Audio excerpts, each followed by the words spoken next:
Salutations, ghouls and freaks. Welcome to Podcast the Storm, where insane slashers, undead boy drinkers, and all around cooking beans, convene talk, and debate all things pop culture. With me, as always, is my co-host, the amazing man, Escape, aka the Authenticator, Dalton L. Mortimer. Good evening on this last Halloween themed episode of Podcast of the Storm for this year, at any rate. Even though we still have 2 days left to go before it is technically Samhain and so on.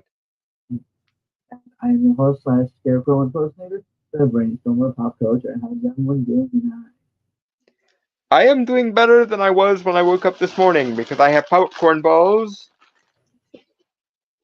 Oh, and fuck. also Yeah, and also booze. I have water. Specifically mead that is the best mead that, as far as I know, can only be found at the Mount Hope Estate and Winery. And I got a bottle when I went to the ill-fated Ren Fair in the beginning of September, and the entire thing is almost all the way gone because I keep using it for rituals and libations and so on and so forth. Which is not a bad use for it, but man, does it go by quicker than I thought it would. Also, my mom made pumpkin roll today, so I Um, I am actually slowly getting into the spirit. Also, my brother helped me hook up my Blu-ray player finally, so I can have a Halloween movie marathon come Tuesday probably. right. One, I got water, and two, I just remembered I need to get Halloween candy. Shame, shame. We're coming down to the wire there, my friend. Um, but I'm actually starting to feel the spirit now. Just a few days after, because yesterday I carved my pumpkin, which I will probably get a picture of and put on probably Twitter, also possibly Discord if I have a chance, if I remember to do that. Hmm. Um, but yeah, although it might look like I might not have trick or treaters again this year because there's a possibility of snow happening where I'm at. Unsure, or it could just rain. So, Yeah, it looked like we might get snow earlier today as well, so we may also get snow come Halloween, which would be nice and would also, of course, make me think of Mab, who I rightfully belong to, and so on and so forth. so yeah, hello, Dragon Joe. He said first in the comments when he first popped on. Um, yeah, we don't actually have a lot for this end of the month, but uh, we are going to end with a bang, I suppose. So this is when Dawn is the one to cover for time now. Mm-hmm.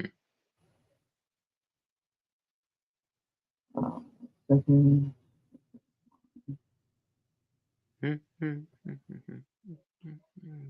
that's always going to be our end to the month song. I mean it's perfect. Although I will say I think it was last year that new Halloween song came out. Um I think it's just called Halloween, and that one is also pretty good. I You're going to have to probably send that to me because I don't. I've heard that. I think I already did. Did you? Oh shit. Okay. Well, I'll have to look back on all the tweets we sent to each other. So, okay. So this is originally from Deadline.com. No Barbie costumes. SAG AFTRA warns members that some Halloween choices could violate strike rules. That's Well, I don't particularly have it. There's no love lost between me and the actors of Hollywood at any given moment, and even less so for the writers of Hollywood. Um, no one has any right whatsoever to deny anyone their Halloween costumes. That is where I am making my humanitarian stand. You may do all sorts of other heinous things to people, but you will not take their holidays while I am sitting here and am capable of arguing with you. So there.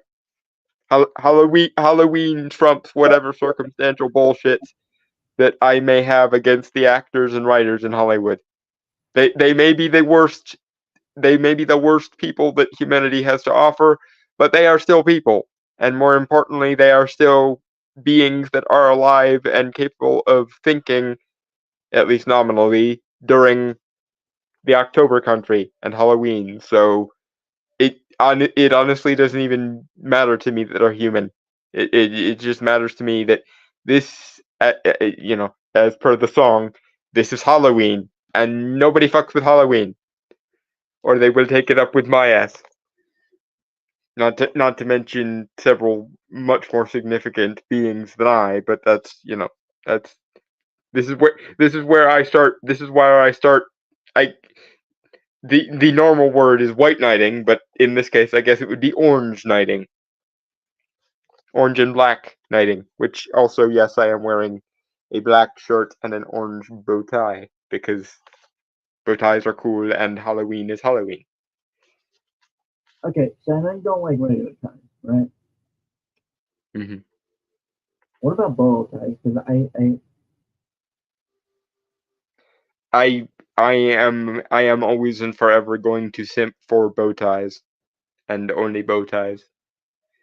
The only other route I could conceivably see myself going is the cravat, because the cravat is basically the ancient um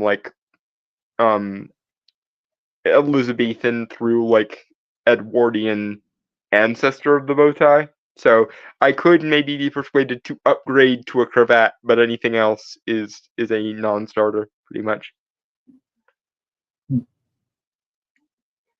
And maybe an ascot might have a place somewhere because that also is in the same general family of proto bow ties. But bow ties are still my default mode. oh, JPS star, right? Halloween. Yes. Okay. I just want to be sure. So, okay. So yeah. It's written by Tom Tapp and published October 19th, 2023.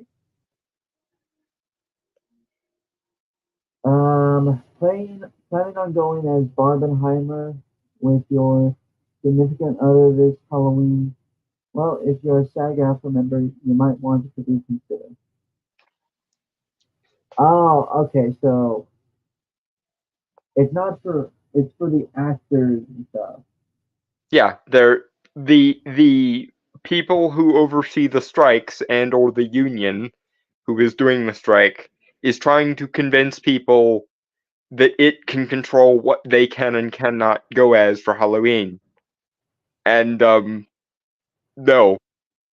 The, again, actors and writers might be the scum of, especially Hollywood actors and writers may be the scum of the earth, but they are scum of an earth that is well and truly in the October country, and that matters more. So nobody puts Halloween in the corner.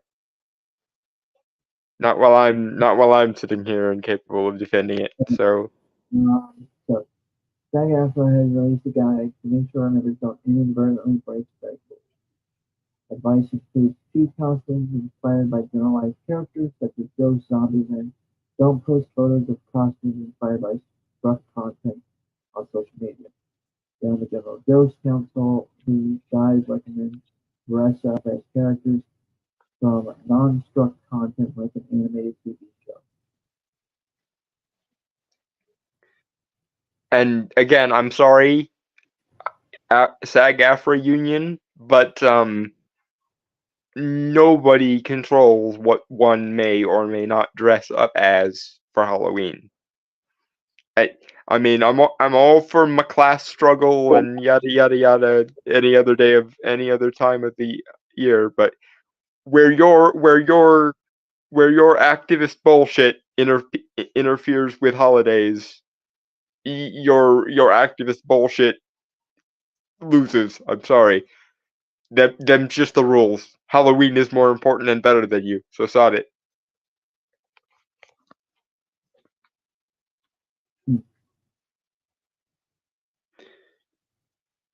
You know? Yep. Alright. Playing. Oh, sorry. I have to scroll down a bit.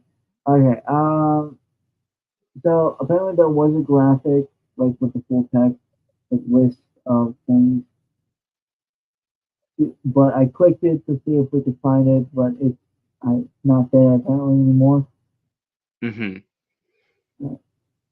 Oh, never mind. They have it right here. Never mind. Okay. Yeah. This Halloween, we wanted to make sure our members don't inadvertently break strike rules and have put together some quick tips on the do's and don'ts for costumes. Check them out and have a spectacular Halloween. You know, not that I again, I'm not on the side of the actors or the writers in modern day Hollywood. They are pricks. But even pricks are able to celebrate Halloween, and I would have it no other way. Therefore, if I were y'all, again, not trying to help my not trying to violate the friend enemy distinction terribly much here, but if I were y'all, I would look at this list and basically everything they tell you not to go as it to spite them, because Uh, that's what Halloween is for. Actually, it's just really generalized. Like, it's basically what was said up above on in the paragraph. Choose costumes But even still, though, Halloween is about standing against the like normative and moral grain. So this is my rule. If there is something that you're going to tell me I can't go as for Halloween that I would otherwise be inclined to go as for Halloween, then I'm going to go as it twice as hard just to spite you. Do not tell me what I can and cannot do on a holiday specifically about irreverent death-themed or amoral-themed rebellion. That was Do you it. do you even Halloween, bitch? Is my response to that. Hey, Dom, that was it. hmm See, this is why I wanted to add in the Christians morally panicking about Halloween article. I figured I figured that one was relatively short. Okay, you know what? Give me a second to look it up. Just because I don't remember when you sent that. I think it's a while I'm ago. pretty sure it was in the first week of October that I sent it. Yeah, so give me a second to like look through things. hmm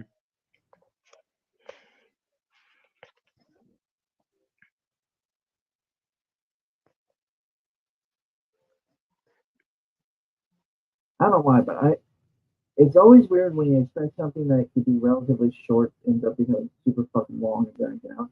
When you hmm expect something to be a long diatribe, it's short as hell. I don't understand it. Mm.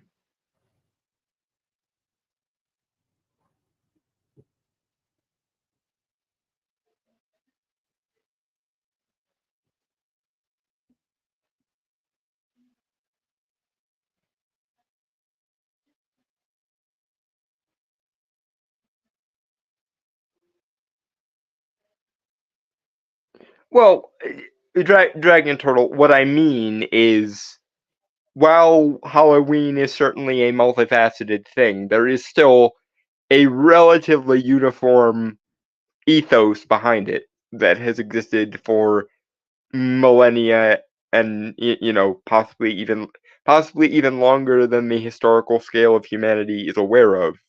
Halloween and adjacent festivals have been a thing, and it's always been about a reverence for death, and that reverence occasionally taking the form of irreverence of moral order.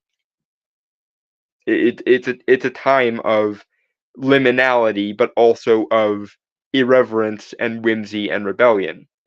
It's a time of reverence in the sense of like memento mori, remember that you will die, remember there are forces larger than yourself, but also there's always been a whimsical tongue-in-cheek nature to it, whereby you are reverent towards that thing by turning other more normative moral edicts on their head. So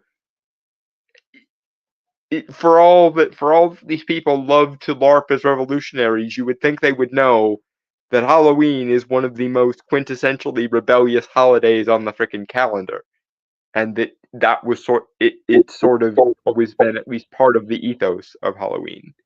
So yeah, when I see people morally legislating and lecturing as to um what you should or shouldn't be on Halloween, my inner Kekistani flares up, and I go, whatever they tell you not to do it to spite them, because this is a rebel's holiday. God damn it! Christmas and the adjoining holidays of Christmas are the time we reserve for hearth and home and wholesomeness and shite. Halloween is the shadow of it. Its light side is more in the form of whimsy and irreverence. Its dark side is all about, you know, facing fear and darkness and death and savagery and the supernatural. But its light side has always been about whimsy and irreverence. So if someone tries to morally lecture you about Halloween, you almost owe it to the ethos of Halloween to spite them as much as possible. It was focused on the family.com, right? I want to say so, yes. I think. Okay.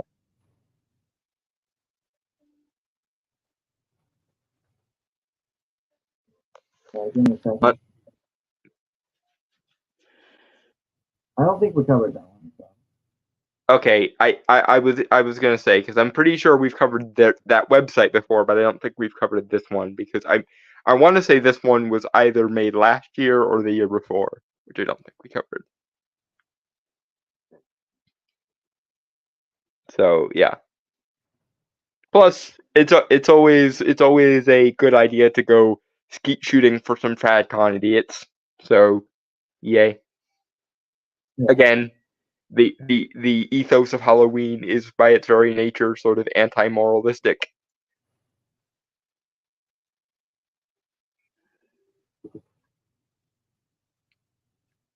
Not that I necessarily need a reason to take the torch of logic to moralistic chicanery, but this is one of the reasons Halloween is one of my favorite times of the year, because everything that I would normally do of my own volition is encouraged and amplified on Halloween.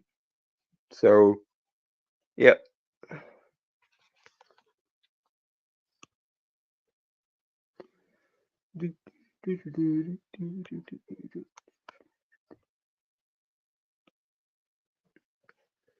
What is wrong with... Okay. For some reason, my chat is not wanting to stay open tonight, and that's bugging me.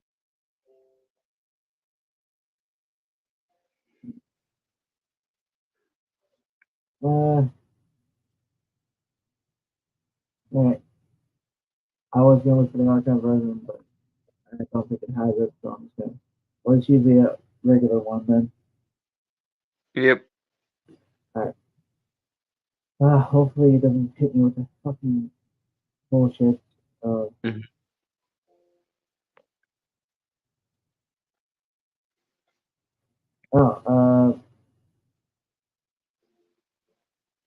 Guys, are you saying stuff? Because if you are, I'm also not seeing it.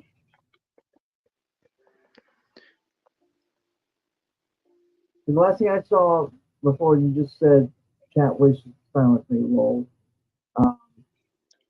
is was at 8:16. So are we having that problem or?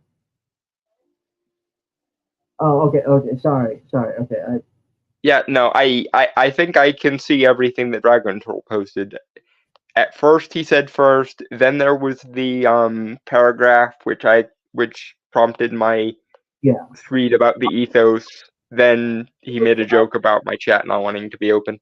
Okay, I was worried something was happening with StreamYard.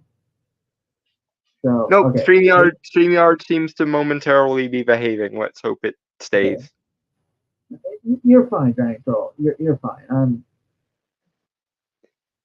We've been slapped by the technical difficulty stick a few too many times, and we're paranoid about it. Extremely. All right. So yeah, it's from folksonthefamily.com. Should Christians celebrate Halloween? Okay. Estimated read time 11 minutes. What the fuck? Oh ye gods. Okay. Let me read the subheader first before I mention something. Should celebrate Halloween? The answer is complex. As you and your family prepare for Halloween, continue to study, pray, and seek God's wisdom. Or not. It really like this is the thing. I have nothing against Christians. Some of my best. I don't want to pull the I have Christian friends card, but I do have them.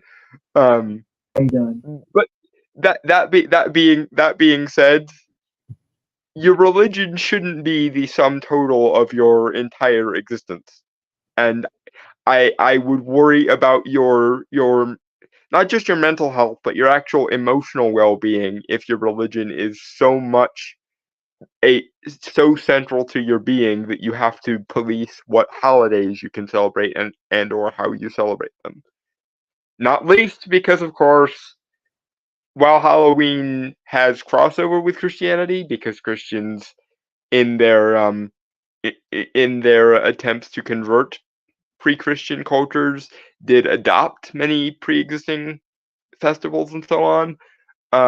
But primarily Halloween or All Hallows Eve or Samhain or whichever you like to call it predates Christianity by a wide freaking margin and arguably might even predate Judaism. So yeah, I'm sorry, but the Abrahamic God is just gonna have to deal with some things not being about him some of the time. And I don't mean to be flippant, but if he has such a problem with that, then he can explain that to each and every one of the believers, frankly. All right, so yeah, John Joe says he's still Christian friendship. So yeah, as a Christian, okay, I say Christian. I'm very loose in terms of my faith. Um, don't know how many discussions about that, but I am Christian enough to the point where I think I do have a point. I have the ability to weigh in. Um, I don't. I think Christians can celebrate it, can be based both on the reasons Dawn laid out, and also don't more or less the Halloween that most people, Christians included, like the average Christian, I'd say, are more used to is effectively the commercialized version, which really has nothing to do with um, any of the more like older, more tradition, like the older traditions of the holiday. I mean, I would certainly maybe argue against that because this is my problem with looking at things from a purely secular or purely commercial perspective. The reason why there is a secular or commercial aspect to any holiday is because there are pre-existing traditions that market chose to try and fill. So I don't want to, for lack of a better word, pagan splain here, but you can be as atheistic as you like or as Christian as you like, but the festival you are celebrating is in continuity with older traditions, and those older traditions have outlasted several conversions to Christianity and an arguable conversion to secularity come the like scientific revolution and so on. So if nothing else, I do want to give props to the older traditions in the form of the Christians came for you and you survived, and the secular came for you and you still survived. So Yeah. if nothing else, then it is worth noting that yeah, no, whether the Christians or the atheists want to admit it or not, what they are celebrating well predates either of those perspectives. Yeah. And you know what? Really fair point. Absolutely fair point. I am trying to, I think overall, I think we can all agree it really doesn't matter religious, your religious background. No, because the thing is, not only is this holiday older than humans are even aware of necessarily, but it some version of it exists in every culture. A harvest festival at the end of summer and beginning of winter, or the like middle of autumn, that has elements of the thinning of the veil, the honoring of various different kinds of spiritual entities and or the dead. So, like whether you want to look at the Celtic Samhain or the like Scottish Fíor na Màb, or whether you want to look at, I forget what the Jewish equivalent is called or the Roman equivalent is called, but there are iterations of this in almost every culture. Hell, when the Spanish conquistadors got to Mexico and the Southern Americas, they found that the people in the Americas already had their own harvest festival. That's why they were so easily able to merge Samhain or All Saints Day traditions with, or All Hallows Eve traditions with the already existent um, honoring of the god of death in the Mesoamerican countries, and that's where we get Dia de los Muertos from. So, like, if you want to say that any one tradition gets carte blanche ownership of this holiday, I will refute you. It's a human universal, and there is at least some evidence to suggest that we celebrated some version of it back when we were still freaking Neanderthals, i.e., it's very, very possible indeed that these traditions, in some form or fashion, actually predate the time when we were human beings, as in, like, genetically and um, taxonomically. So yeah, I don't. I obviously, yes, there's a part of me that does try to default back to the old polytheistic way of doing things because that is at least as far back as we can dig with sincere anthropology and so on.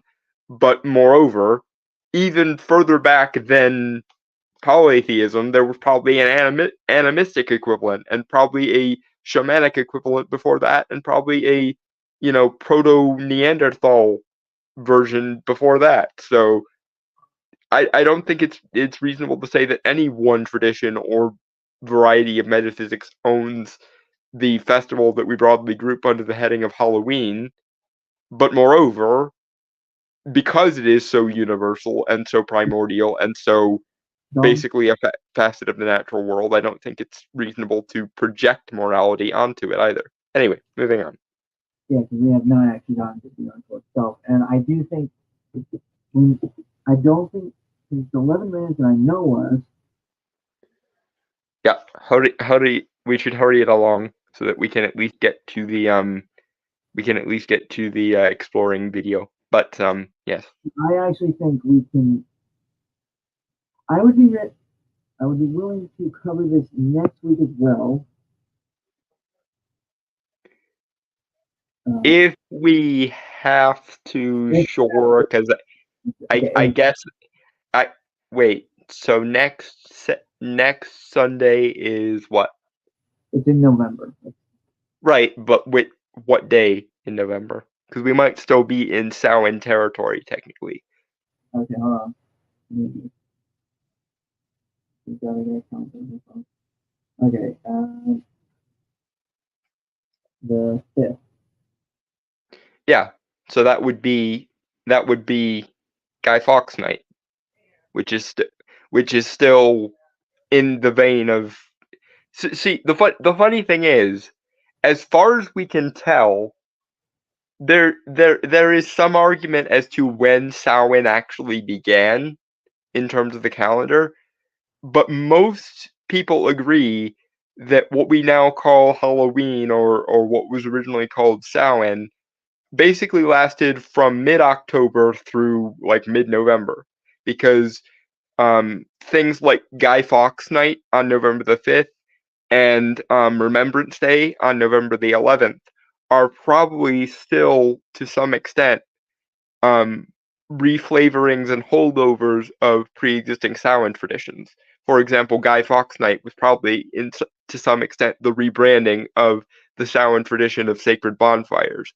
And of course, Remembrance Day is all about, remembering the death of the the honored dead and so on, especially as it relates to the poppy imagery.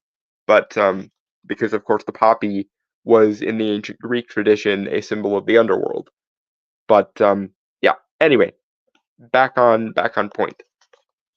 Right. Okay. Festival of the month of October ushers in a new season of weather, pumpkin-themed foods, and fall celebrations. Also, October means the arrival of an often celebrated day, Halloween. While the celebration provides an outlet for costume creations and candy consumption, for many Christian families, the question remains, should Christians celebrate Halloween? The answer, it depends. God desires faithful obedience for you and your family. For Christians, Halloween offers the opportunity to model faithfulness and obedience in our decisions.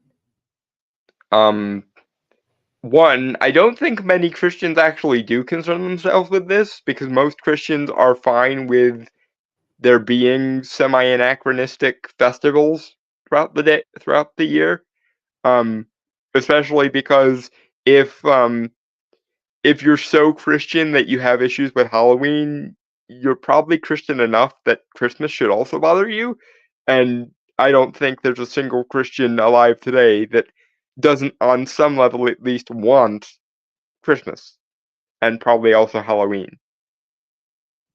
And there is a duality between those two festivals where it doesn't really make sense to have one without the other. It's the kind of famous or infamous balancing of dark and light that is so synonymous with the pre-Christian pagan or like polytheistic / animistic calendar. You can't really have the dark without the light. They not only are they necessary for the sake of balance, but they sort of give dimension to each other. That's why both Halloween and Christmas have a dark side and a light side. But that's just by the by. My point is that if you ask the average nominally identifying Christian on the street, even the more devout ones, I think that if you told them that Halloween and Christmas were immoral, they would tell you to shove it up your ass. Which, by the way, speaking for myself as a, polytheistic occultist here, as far as I can tell from the outside looking in, that is the correct answer. Now, mind you, I'm not entirely from the outside looking in because, one, to study magic is to study a lot of religions, so I probably know the Bible better than a lot of Christians.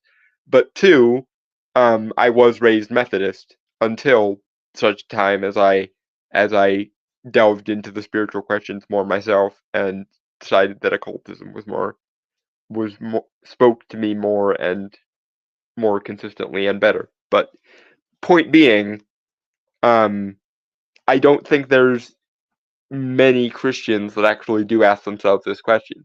I think it's specifically a variety of traditionalist fundamentalists who are so devout that it actually nerfs their ability to enjoy things.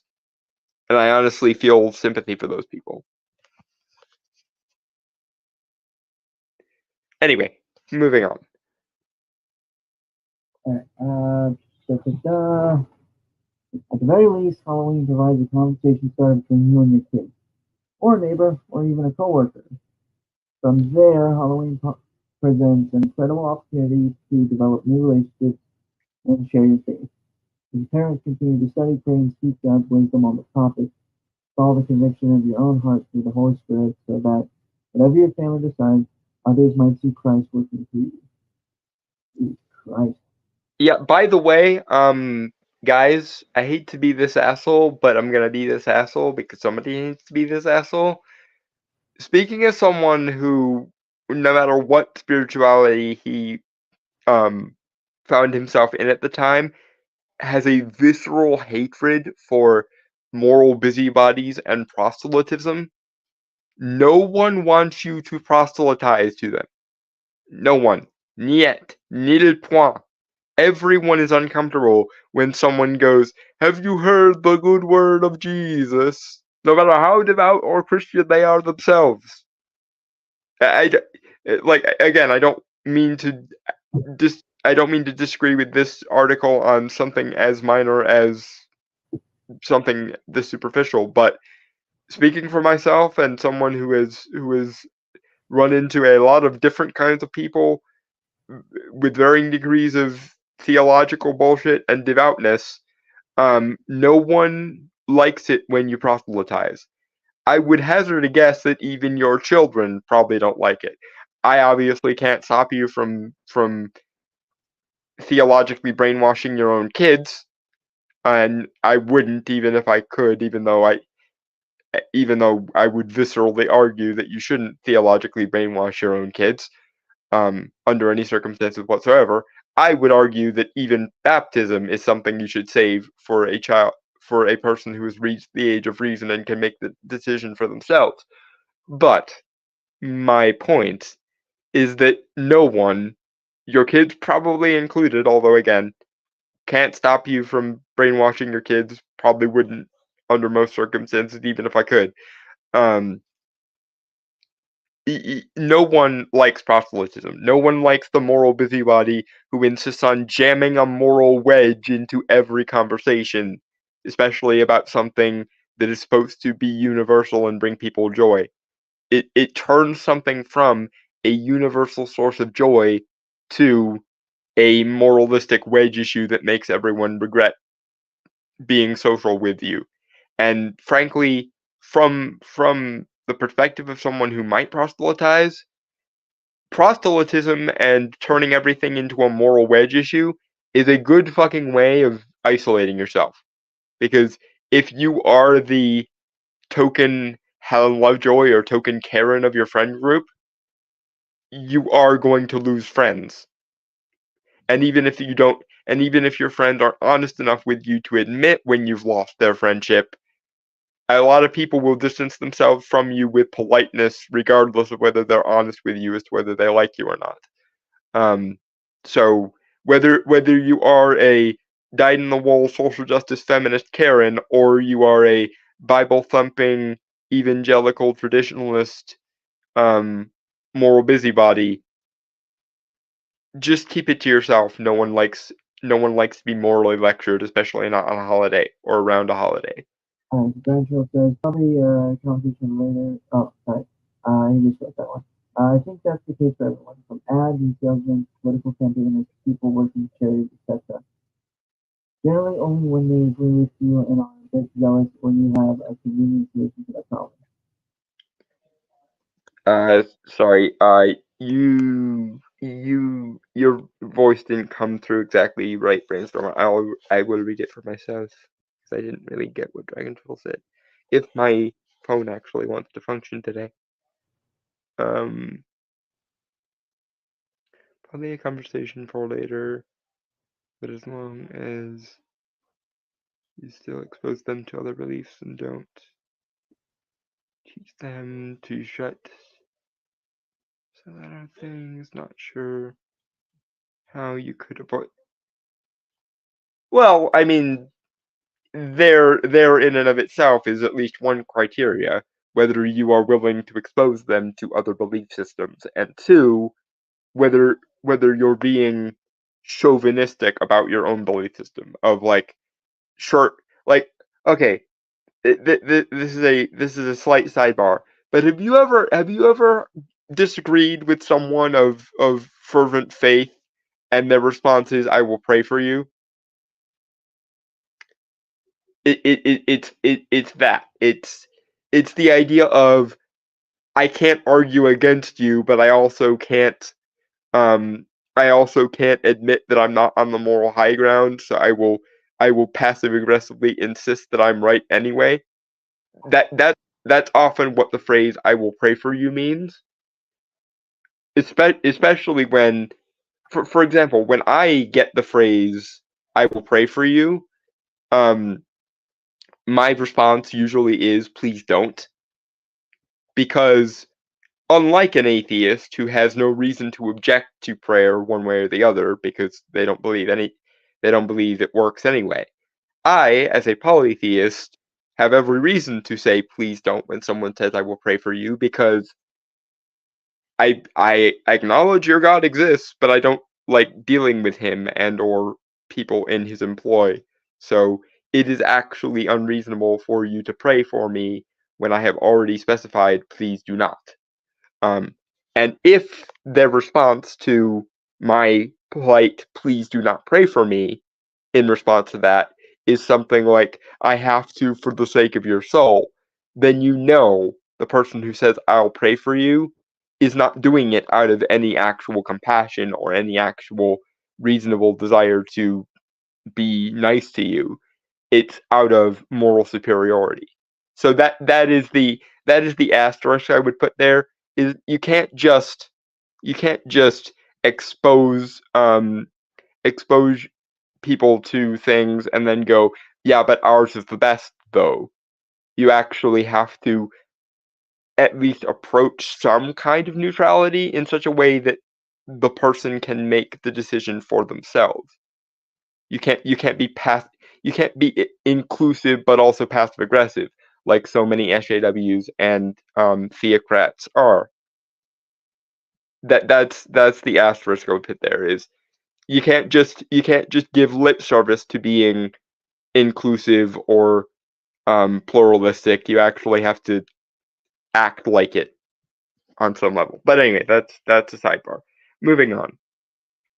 Um, let's get into the history of Halloween. That's right. That's fucking time. Yep.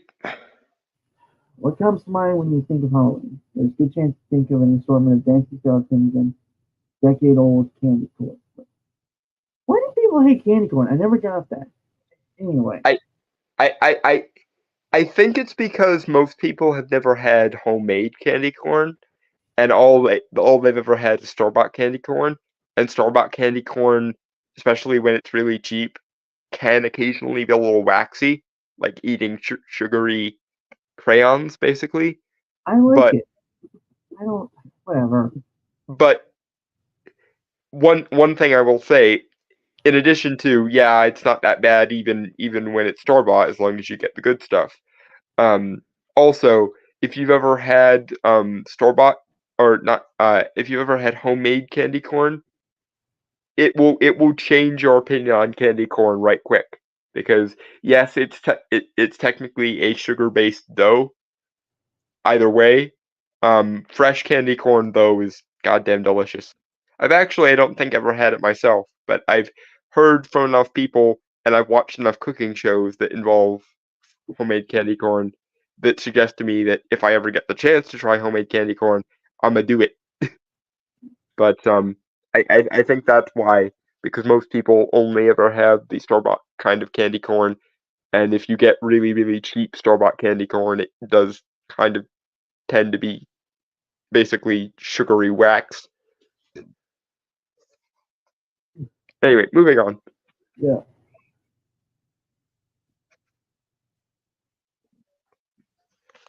Okay. But the origins of Halloween extend all the way back to a group of Celtic pagans living in the Iron Age. That Halloween originated under the title of Samhain. This ancient festival was a 3-day created by the Celts in Northern Europe. Translated in modern Irish, Samhain means summer's name. So the festival literally signaled the conclusion of summer and the beginning of a new season. Originally, Samhain stemmed from pagan supernatural to sacrifice and offering. Okay, I will give it to them. They're not strawmanning the shit out of Halloween just yet, which is more than I can say for some of the secular summaries that we've gotten this month. So good for you. You're doing better. You're doing better than the secularists at the moment. Yay. Hopefully they don't ruin it, but I suspect they're probably going to ruin it. Throughout centuries, Samhain came in mutated form until around 1609 AD. No, not 609 AD. Sorry. Mm-hmm. When Pope Boniface IV declared a new celebration. Initially, Pope Boniface IV created All Saints' Day or All Hallows' Day to be celebrated before summer. All Saints' Day focused on celebrating martyrs and saints who sacrificed their lives for the Christian faith. Later, Pope Gregory III moved the celebration to the fall season to coincide with Samhain. Yes, specifically because he was fishing for converts, and the Celts had a very based response when it came to the Roman converters. It was basically, if you want us to get rid of our holidays, then you can sell off. Which, as far as I can tell, is the correct answer to that. By the way, if you want us to stop celebrating the things we like, then you can sod off. But of course, as was so often the case, the Christians were like, okay, so you can keep your holidays. We're just going to tweak what they're for slightly so that we can justify it within the Christian mythos. And as they say, the rest is history. But to be fair, that's still probably better than the social justice warriors do, because they just straight up want to infiltrate and corrupt everything that brings people joy.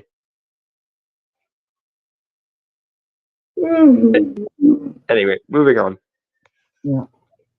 Over the years, All Saints Day and All Hallows Day continued its evolution into the modern celebration of Halloween. Samhain sacrifices more to Halloween's handing out a different kind of offering, candy. Nevertheless, Halloween contains roots in pagan celebration of death and rebirth. So should Christians really celebrate Halloween? Um, I hate to burst this particular. Actually, no, I can't even say that. I love bursting this particular bubble, but I'm going to be gentle about it anyway. Um, you do realize that afterlives notwithstanding, Christians die too, right? And Christians have ancestors too. And even in the Christian mythos, there are spirits other than angels and demons. Like the Christianized version of the lore surrounding fairies was that fairies were angels that didn't side with either God or the devil and therefore were stuck on Earth instead of making it all the way to hell. Um, Now, mind you, that's still unnecessary relabeling and Christianization as far as I'm concerned. But even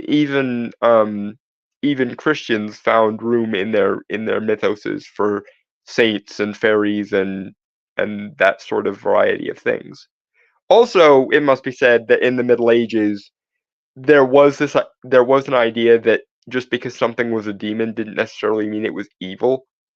Like there was the idea of the good and or neutral demon, which, as far as I'm concerned, is more accurate than the modern evangelical approach to them. So I would advocate for bringing them back. Now, mind you, again, the Catholics I think still mostly fall within the like medieval zeitgeist of a demon can be good, bad, or neutral. Um, and if you actually look in the medieval grimoires, most of which were written by theologians of the Middle Ages, um, they would describe in the various texts which demons were good, which demons were neutral, which demons were bad, and which demons were basically just out for their own ends. So, so yeah, even within the Christian mythos, there's room for the fair folk and so on. But digress. Moving on. All right. Christians and Halloween. For many Christian communities, there are three main responses to Halloween: the rejection, acceptance, or redemption of Halloween. Approaching difficult circumstances surrounding the celebration of Halloween requires communication with your family about expectations and boundaries. Um, or you could just try not to be a fucking killjoy. Like, I don't mean to be quite this asshole, but you do realize the option exists to just allow Halloween to be what it is for most secular people, and just you know use it as an excuse to have fun, and hell, maybe it will even give you some respect for people who don't share your belief system necessarily. But that for a lot of really really really fundamentalist Christians is the problem. They're worried that it might give you respect for people with belief systems that aren't like you, and that will somehow lead to corruption, which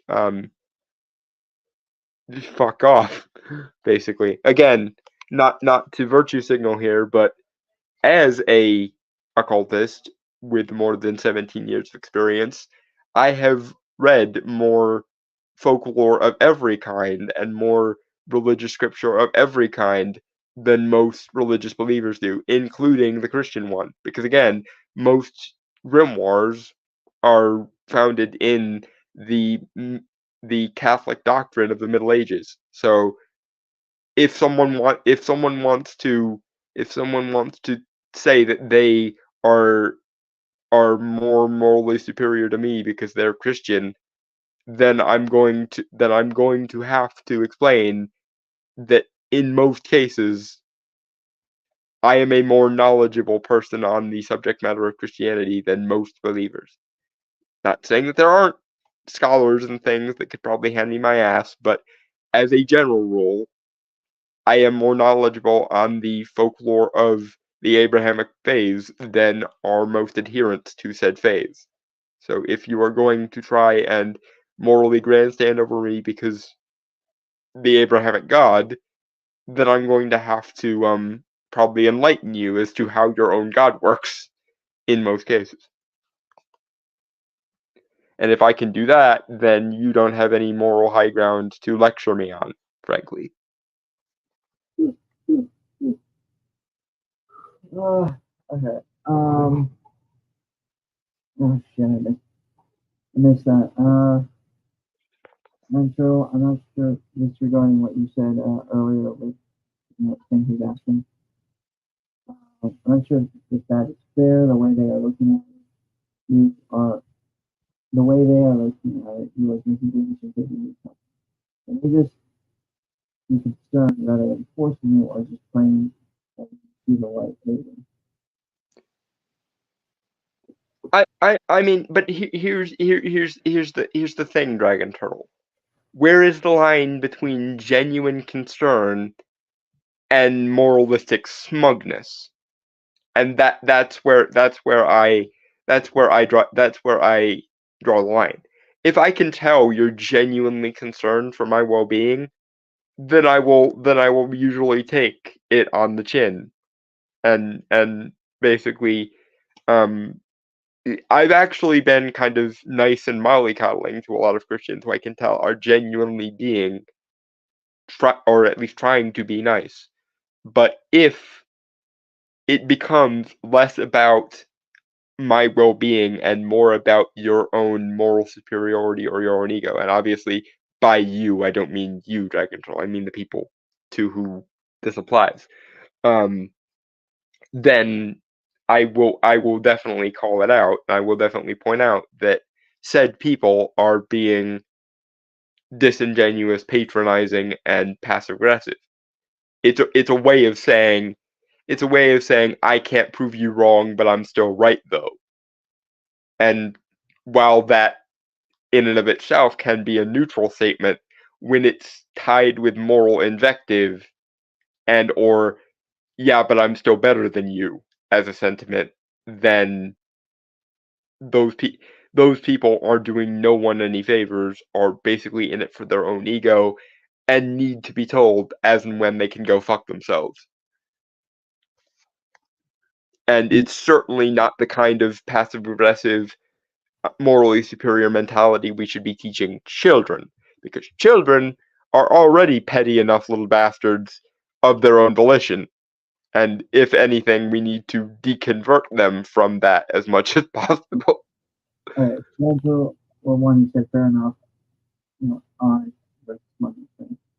And was the idea that in before Christianity, the Halloween celebration involved scaring evil spirits away, or maybe disguising yourself amongst such protection?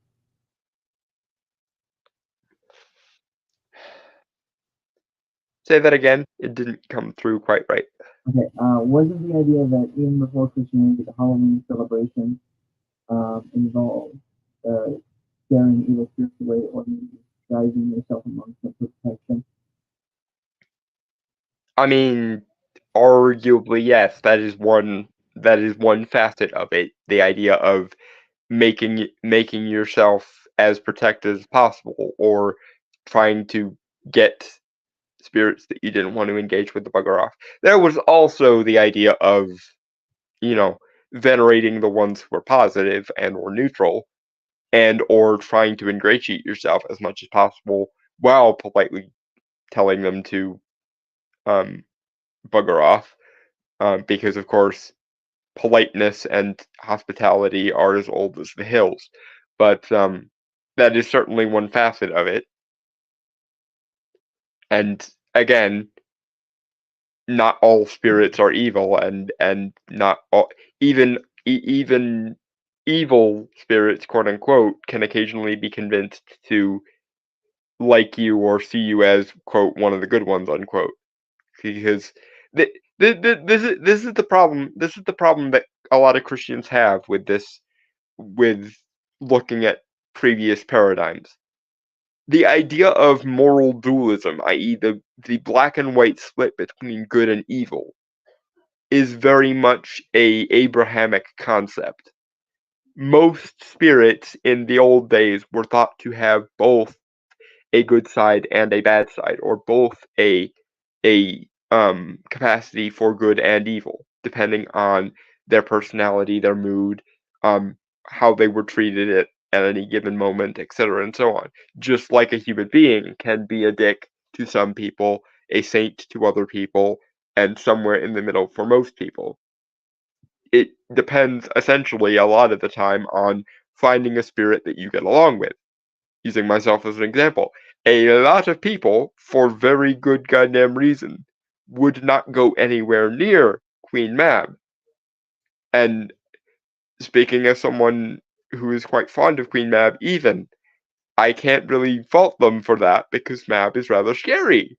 And I say that with as much positive affirmation as I possibly can. But Also, also, I am sure huh? also a layer of fear as well. Yeah, I mean, I get why most people, up to and including probably myself before I made the bargain, would look at Queen Mab like, "Oh no, not on your life. Would I go anywhere near her?" And that's fair enough. But there are people like myself who were able to find a kind of kinship with her, and and I'm sure from the outside looking in, even when I explain this to other magical practitioners or other quote unquote pagans, they look at me like, "How the fuck did you do that?" And she didn't want to kill you afterwards. And the funny thing, of course, is I still am not entirely sure how I managed to squeeze that camel through the eye of that particular needle. My point is that even people who are the bad boys and girls of the supernatural community, even entities that are a non starter for most people or some people or even a large majority of people, if you're the right person and you can connect with them on the right terms or in the right way, an ally is an ally, a friend is a friend. And in some sense, this also applies to human beings. I've known many people in my life who were were edgy or dangerous in some way. There are people who I managed to make friends with who my family members sometimes look at me sideways and go, "Why would you hang out with such a person?" But it doesn't matter to me what the like moral zeitgeist of the world says about a person or an entity for that matter. If I can connect with them on good terms and we can have a stable, healthy friendship or business relationship or whatever, um, then so be it. And I don't care what other people think. Um, Yeah. But anyway, moving on. Unless you had a thing. well, I was gonna say, I was just gonna bring up the like I always do. You did kind of fuck up that one time. I mean, yes, I fucked up, but in retrospect, I think that was just Mab doing what Mab does and looking for leverage because she's Mab. Which, in retrospect, I should have seen coming a mile away, but didn't. But nonetheless, You still fucked up. yes, You still yeah, fucked up. That's yeah, also what. no, Okay, yeah, that's a specific example of why I'm not like big on doing magic. Mainly because I don't want to end that. up accidentally fucking up and pissing off an entity. Also, let's be real here. One of the reasons that you're so skeptical is because you don't want to wind up as the ethnically diverse guy who dies first in any given horror movie. Well, that too, but also just like you know, okay. I've seen enough horror movies, and given what you told me in certain aspects, and the story with the TikTok witches and the moon, I'm not gonna. Ye- I'm not like.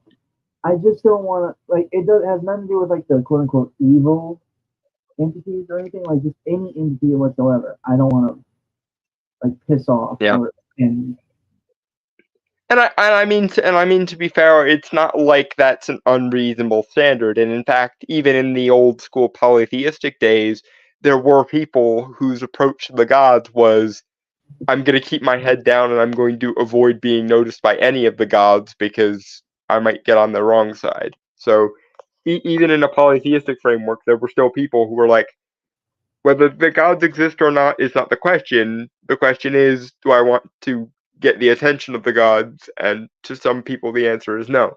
dude, I there are so many stories of why you do not want the attention of a god at all. This is this is very true.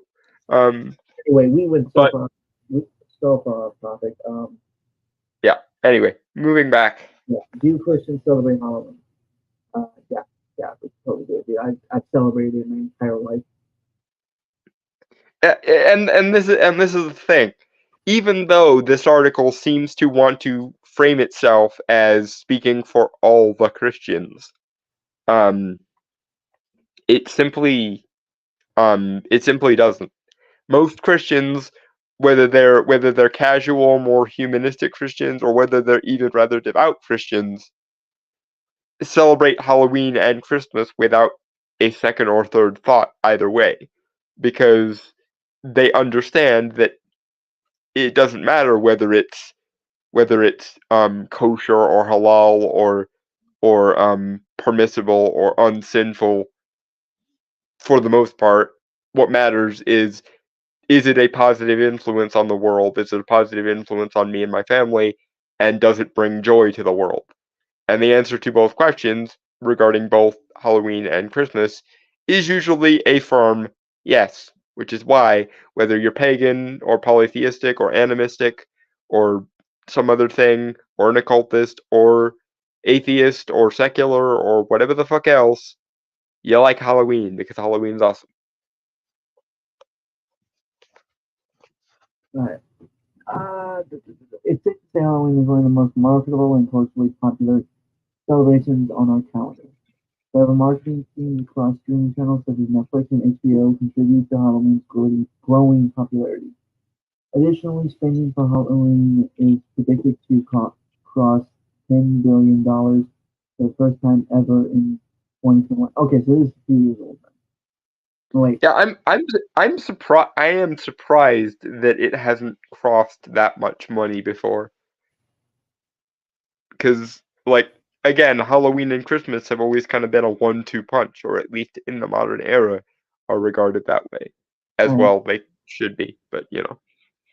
And according to a variety of statistics, Halloween participation is only going to continue its meteoric rise.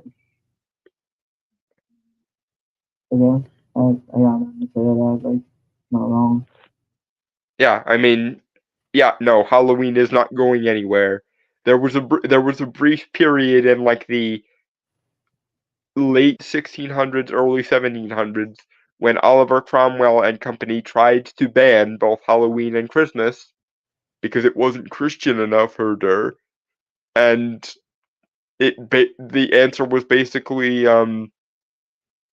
we don't care. It's fun, it's enjoyable, and it's meaningful. So fuck off.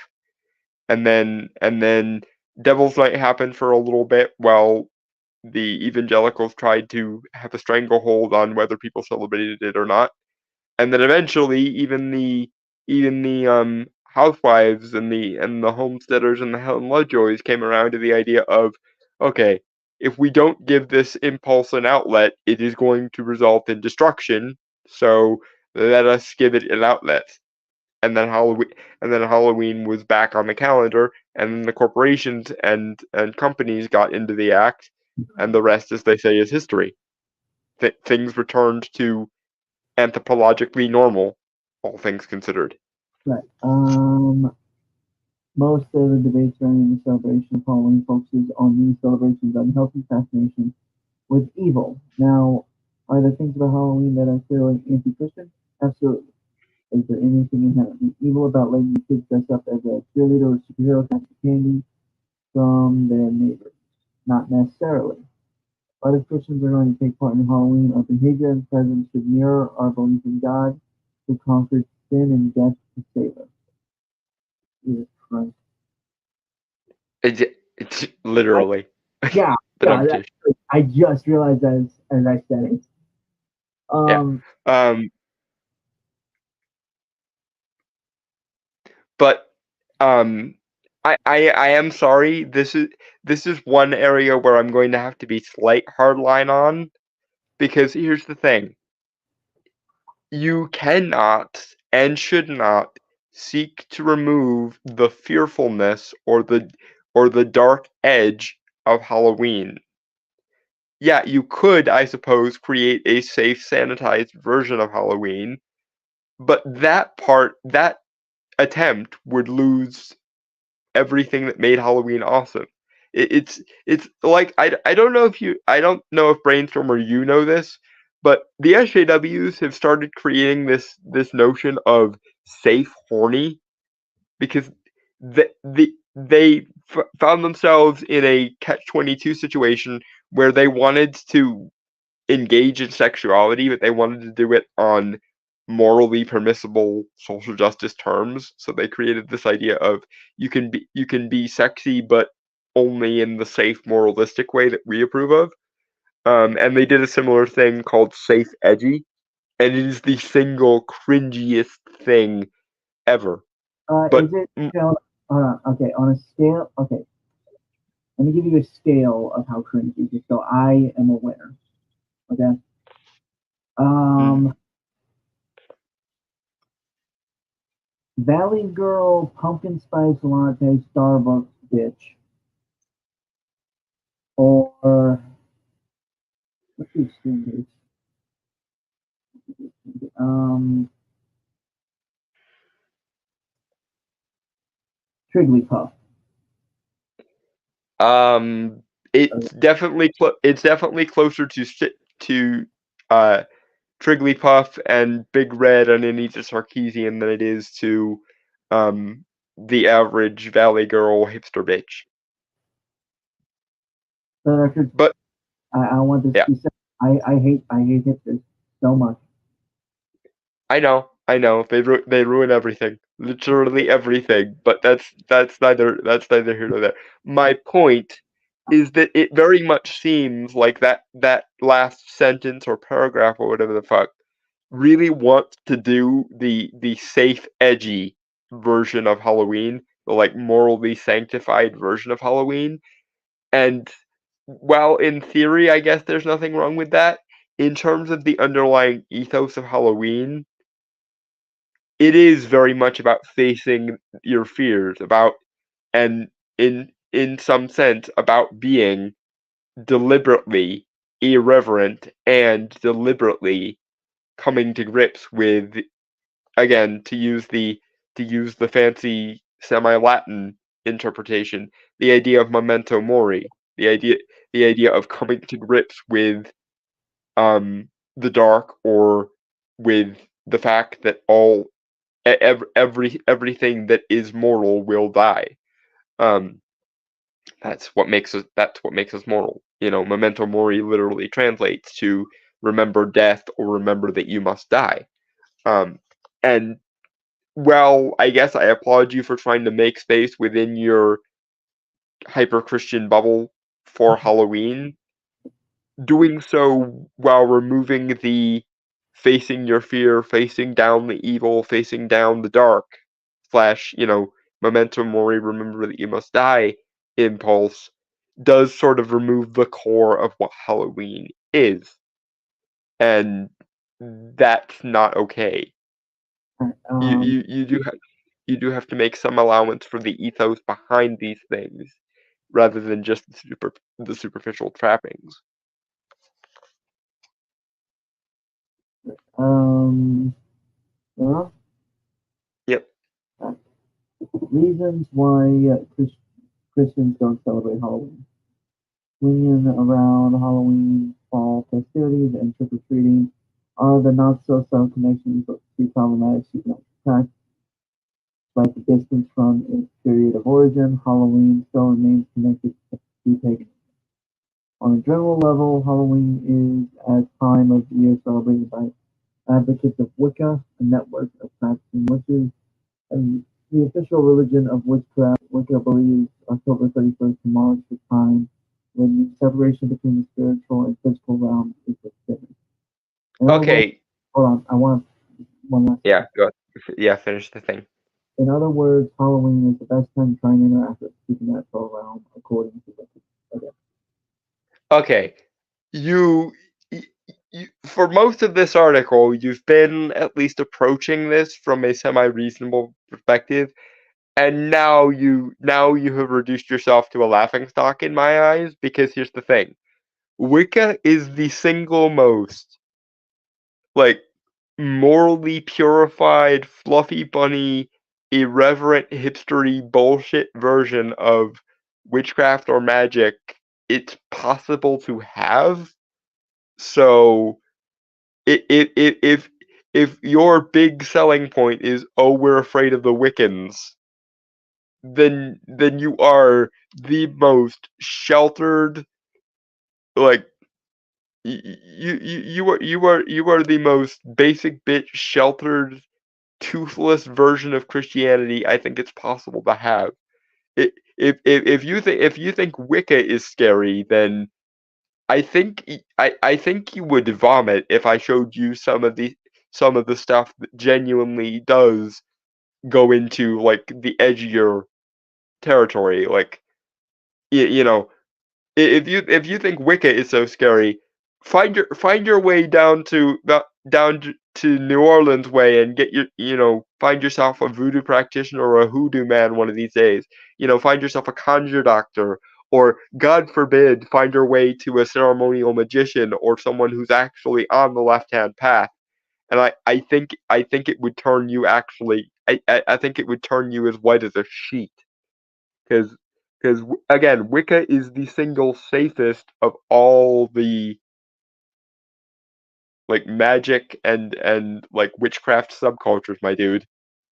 It is the crystal healing and, like, acupuncturist shopping mall variety of witchcraft. And this alone apparently is enough to spook you. You sad, sheltered, middle class twit, frankly. I realize I'm gloating and mocking him, but god damn it.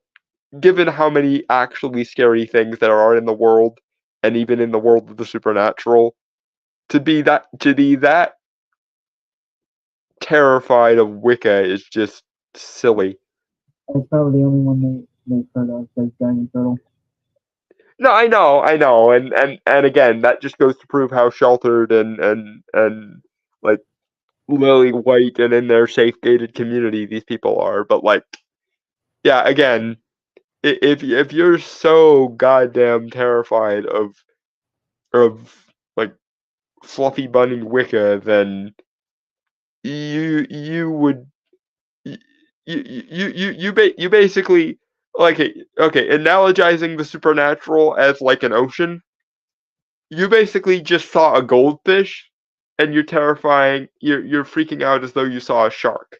God forbid you actually saw a barracuda or a manta ray or something that would actually be somewhat dangerous to you, let alone the actual, sharks that there are out here, or the piranha, metaphorically speaking. Moving on.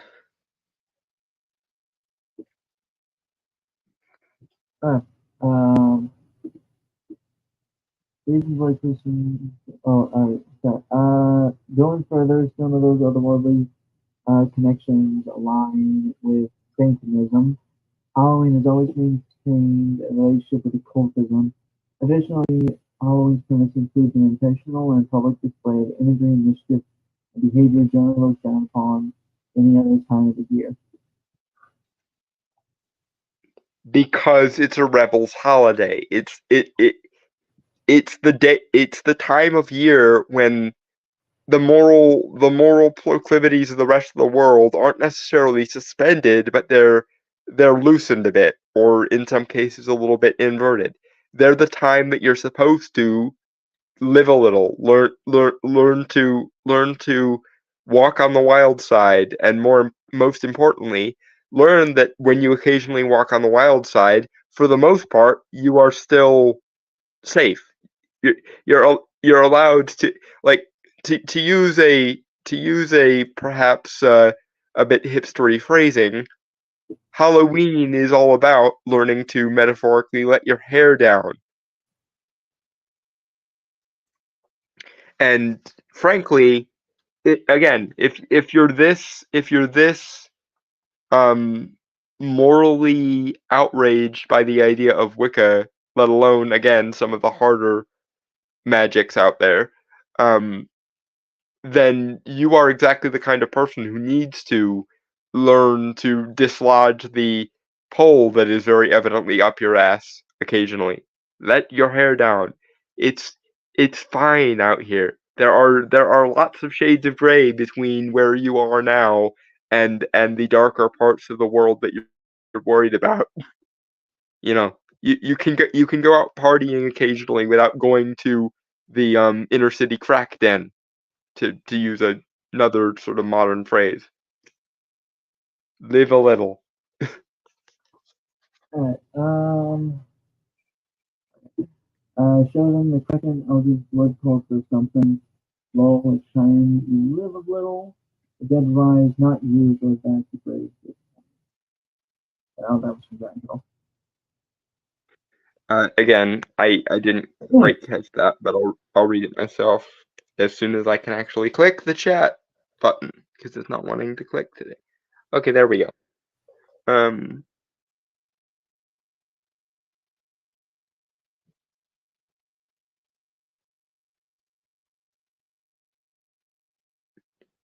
um,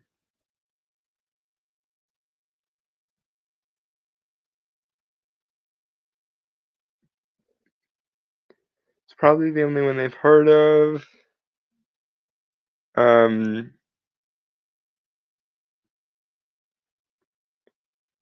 uh, show them the Karen Eldridge blood cult. Something.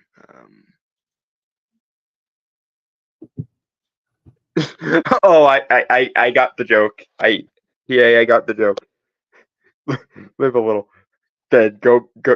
Not you. Goes back to graves disappointed. Yeah, that's that. Although, I mean, to be fair, on the topic of things that live a little around Halloween, it is, again, I don't like overemphasizing the dead, because I think there are far more interesting and far more primordial forces at play here. But it is a hell of a time for necromancy. Which, again, if they're worried about Wicca, then showing them actual necromancy would probably make their brains explode. Moving on. All things Yep. considered, this leaves Christians in a difficult place. On one hand, there are elements of Halloween that are harmless and fun, while on another side, Halloween contains sinister influences and promotes behaviors that present troubling realities for families of all backgrounds. So let's explore a few more key questions about Halloween. I mean, I hate to burst this bubble, but here's the thing.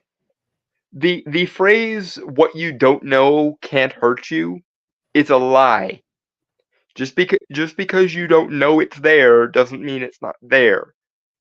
You can avoid celebrating Halloween all you like, my dears, but the veils are still going to thin. The forces that you're so worried about are still going to make their forays into the mortal world, as it were. And frankly, being this kind of fuddy-duddy is exactly how you get yourself into this kind of trouble. However, if you do lighten up and learn to live a little, join in on the fun, you are less likely to be molested in the way that you're so worried about.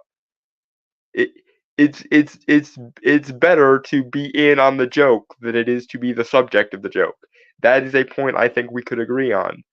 But by shunning any variety of fun or humor or lightheartedness in this day because you're so worried about the dark and terrible things that might be lurking in the shadows, it doesn't stop those dark and terrible things from lurking in the shadows.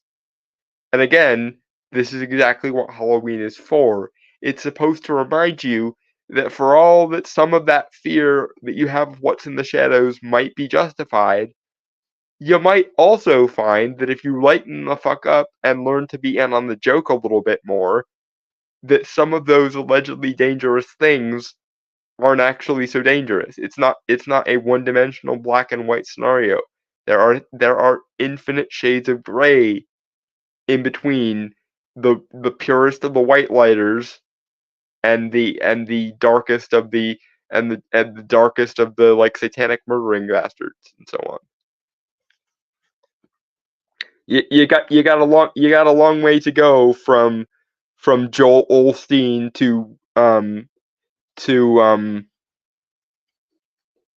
Son of Sam is what I'm saying. And how you've even got a long way to go from Joel Osteen all the way to E.A. Koetting. And even he is, as far as left hand path practitioners go, he's probably the most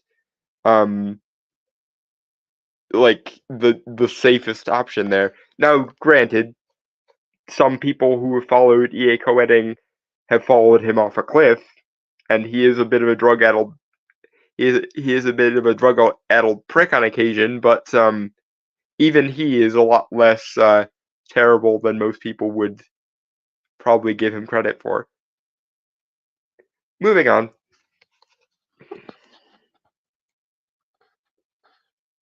Right. Question about Halloween. What does Halloween mean? In linguistic terms, Halloween is simply a contraction of All Hallows and Eve. The word itself means saint, evening, and it comes from the Scottish term for All Hallows Eve. Over time, a variety of roots and word stems morphed into the modern spelling of Halloween. I don't see how that's Yeah, relevant. no, that I don't see any problem there. Moving on. Is Halloween the devil's holiday? If we base our answer off the historical origins of Halloween, then the answer is no. However, that doesn't exclude its overarching associations with death and paganism. Within the context of Christianity and biblical references, Satan's or Lucifer's origin has little to do with Halloween, yet the relationship between the devil and Halloween exists for a reason. The reason has, Um, uh, the reason has developed over centuries because of the original emphasis upon death and even more elements. again, I will give them some credit for at least making the distinction between paganism and the devil, because there are a lot of fundamentalists who do not make the distinction between paganism and the devil. So I will give them at least some credit for making that distinction. However, um, most of the associations between Halloween and the devil, such as they are, come from nowhere but Christianity itself. And that association came about by basically strawmanning pre-existing pagan traditions. So I hate to burst your bubble, but the association between Halloween and the devil come from your ancestors and only your ancestors strawmanning the shit out of people who didn't even believe or engage with your devil. The world of the supernatural, just like the world of the mundane, is fucking complicated, and it's more than just a two-horse race. Right. Well, Yeah, moving on. is Halloween a Christian holiday? As mentioned earlier, Halloween contains direct roots with paganism and historical pagan practices. Most historians, it's unclear how long the ancient celebration remained strictly a pagan holiday. However, the early church held yearly celebrations of individuals for martyrs and deceased saints. Then, throughout the early Middle Ages, various figures within the Catholic Church adopted influences from that Fowling. Yes, yet it is it's clear to say the modern interpretation of Halloween hardly resembles anything associated with Christianity or the Bible. I really don't, barring the maybe half century where Christians were trying to reclaim and or shun Halloween. There really was never a period where it was heavily associated with Christianity at all. It went from being explicitly pre-Christian or pre-Abrahamic to being a mixture of pre-Abrahamic and Christian to being something that Christianity tried to shun for a little bit to being um, to being an anarchistic day, i.e., Devil's Night, which is what happens when you try to shun spiritual forces that are supposed to naturally be there. And then it became a mixture of partially pre-Christian, partially Christian, and partially secular and commercial sources. Like there was no point where it was so heavily Christian or even remotely heavily Christian. So this is me splitting hairs, but as Art would say, details. Moving on. Okay. Is it a sin to celebrate Halloween? For followers of Christ, our actions and behaviors are judged accordingly for our obedience to Christ. Within the context of celebrating Halloween, this truth remains. It's defined by our actions and how closely our heart is aligned with God's desires. I don't think your God cares. Okay. So again, Christian here, kind of what like loosest term of Christian, Mm-hmm. but my own because this really all it does boil down to is personal interpretation and personal like individual belief here. Mm-hmm. In terms of celebrating Halloween. I mean that's just an overall like case by case scenario Mm-hmm. when it boils down to it. But I don't think it's a sin. Again, personally, I don't think it's a sin to celebrate Halloween because, well, one, like Dalton said, I don't think God really gives a shit. If he gave a shit, I would assume he would have mentioned something to one of the popes that created Dalton, All Hallows Eve in the first place, and he didn't. So yeah. Sorry, go ahead. no, you're fine. I get it. It's just the issue I kind of like is maybe not really trust like the more organized parts of religion. And I am somewhat going on a tangent here, but like a bit of a sidebar here. Mm-hmm. But I don't really place my faith in like those that preach religion, you know, because I personally like given how things in my life kind of played out, I don't I think it's a personal thing more so. Yeah, priests and institutions are the least reliable parts of any given religion. So can I? Um,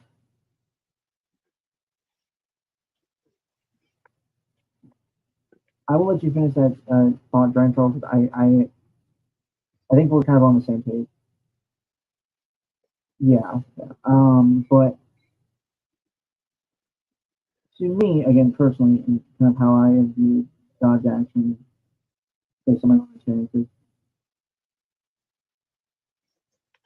Um,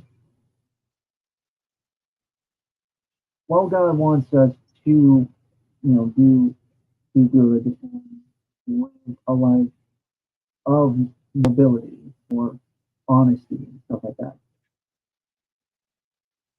I don't think he is as radical or as commanding or what not command, demanding as many would as many like people who claim to speak for him say he is. Um,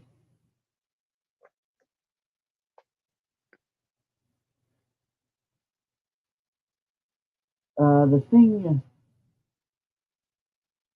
yeah, I just again my whole like kind of the closest thing I could really see how I think God is in terms of this is very similar to the Bo Burnham song about God. That song, I love that song. I love yeah, but that song so much. you and I remember two very different things that stand out to us in that song. Is that Yep. it's been a while since I've heard the song, but it's the my love is the type of love that you Have to earn, and when you earn it, you don't need it. that and the ending of it, kind of close to the ending of the song is well it basically sums up of earth can be heaven if you can make if you make it heaven. You pray so badly for heaven, knowing any day could be the day that you die, but maybe life on earth could be heaven. Doesn't just the thought of it make it worth a try? Yeah, that. Thank you, John. It and like I said, it's been like a few years since I've listened to that song. So It's been a minute for me too, but I think I remembered it pretty well. I don't think I. Here's the thing. I don't think I've watched it enough to have the all the lyrics stay in my head. So Mhm. yeah. There was a time when I listened to it nonstop because it's such a good goddamn song. Yeah. But my point is Halloween, for all intents and purposes, is a night that is somewhat connected to the Christian faith, with All Saints Day and stuff. I don't make Mhm. sense. But again, I don't really. Again, basically what Dragon Turtle was saying is I doubt God cares if people dress up in costumes and get candy, or if they act a bit more anarchistic beyond the normal moral standards, like avoiding too much indulgence by hedonism or maliciously harming people by putting them in harm. Yeah, totally. That is kind of the baseline. Like, don't be a psychopathic asshole. You know. I see. Here's the thing. Obviously, it depends on which scripture you go by and how literally you take everything. But insofar as to use a taxonomy from Dresden Files, if we take the God we're talking about as the white God from Dresden Files, because let's face it, Jim Butcher basically did a PR job for Team Abrahamic God in the Dresden Files, because the best characters are almost invariably tied to the white God somehow. Obviously, I found myself on another team because I saw that and went, I got to get me involved with Mab, but whatever. Um, but if we are to take the white God as God's best foot forward, and I see no reason why we shouldn't, because again, Dresden Files does very good PR for the Abrahamic God. Um, a version of the Abrahamic God that I could actually have some respect for is one that wouldn't necessarily be a prude, or wouldn't allow for or wouldn't allow for engaging with other deities circumstantially. Um, and frankly, again, I realize I'm coming at this from a very outside perspective, but if we are to take a more literal, more Old Testament version of the Abrahamic God at its word, more or less, then I have no reason to respect such a being. Um, and that's where I'm at, basically, with regard to the Abrahamic faith and the Abrahamic entities and so on. It's exactly my stance on the whole demon question. If there are demons that are as per the old medieval definition, good or neutral, or just out for their own self-interest or what have you. If there are demons that can be relied upon to be straightforward and rational agents of their own volition, and not just the anti-god team, then I don't really care if they are classified as demons. And I'm kind of in the same boat as that with the angels and the other servants of the Abrahamic God as well. It's like, if I can engage with you and be treated like a reasonable human being, then fine. If all of a sudden it becomes about moral prudishness and you need to genuflect and you need to submit to my authority, then the answer is no. Authority is something that has to be earned, and if you don't earn it, then I have no reason to engage with you. But anyway, that's a complete sidebar. Moving on. Moving forward. Whether it is a sin for Christians to celebrate Halloween depends on how exactly you plan to celebrate. Some families this might require more intentionally in discussing how you plan to celebrate Halloween. For other families, these discussions might lead to a change in your plans, and that is a perfectly acceptable response. It's true the Bible contains no direct references to Halloween by name. However, the scripture carefully instructs Christians against participation in pagan practices directly involving witchcraft, the occult, and the worship of other deities. Well, then you might have a little bit of a problem with this thing called Christmas as well, because I hate to burst this. Well, no, I don't hate to burst this bubble, but in order to be honest with ourselves, we have to burst this particular bubble, because 80% of Christmas celebrations are things that have pre-Christian antecedents. In fact, there's a significant argument that the only thing that is Christian about Christmas is the name, which is basically just window dressing at this point. And yeah, about 75 to 80% of it is pre-Christian, and the other 20% is, well, okay, there's probably about 15% of it that is purely secular or commercial, and maybe 5% left over that is just explicitly Christian. So if you want to shun Halloween from your midst, sirs and madams, you might also find yourself unable to justify putting up a Christmas tree, especially a Christmas tree, because, well, the veneration of trees as a spiritual object is very much Celtic in nature. So, oops. But you get my point. If you find yourself purging Christianity of all the fun bits it may have borrowed and appropriated from other cultures, you may find yourself throwing out the baby with the bathwater, because it's highly probable that the only people who are doing Christianity right in the most fundamentalist, traditionalist sense are the most Bible thumping among the Amish and or the hardcore Muslims. Uh, And and I do, and I think I can speak for all my Christian friends when I say most Christians don't want to go full Amish or full Muslim in their faith.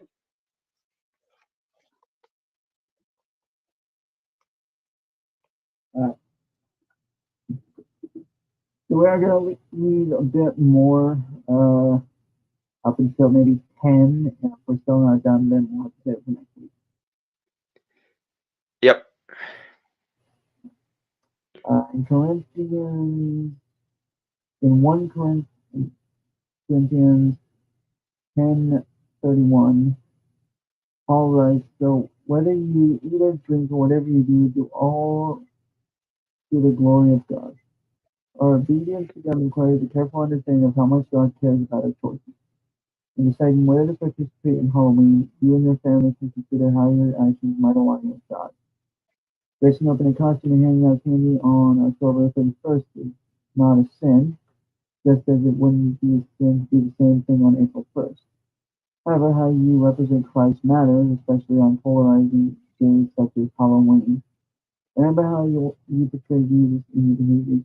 How you interact with people and even their costume choices. Oh my god. Once again, being the asshole here, um, at the moment you're representing Christ as a prudish child who can't abide anything but himself being the focus of attention for 5 minutes. So, um, yeah, for and okay, interesting sidebar.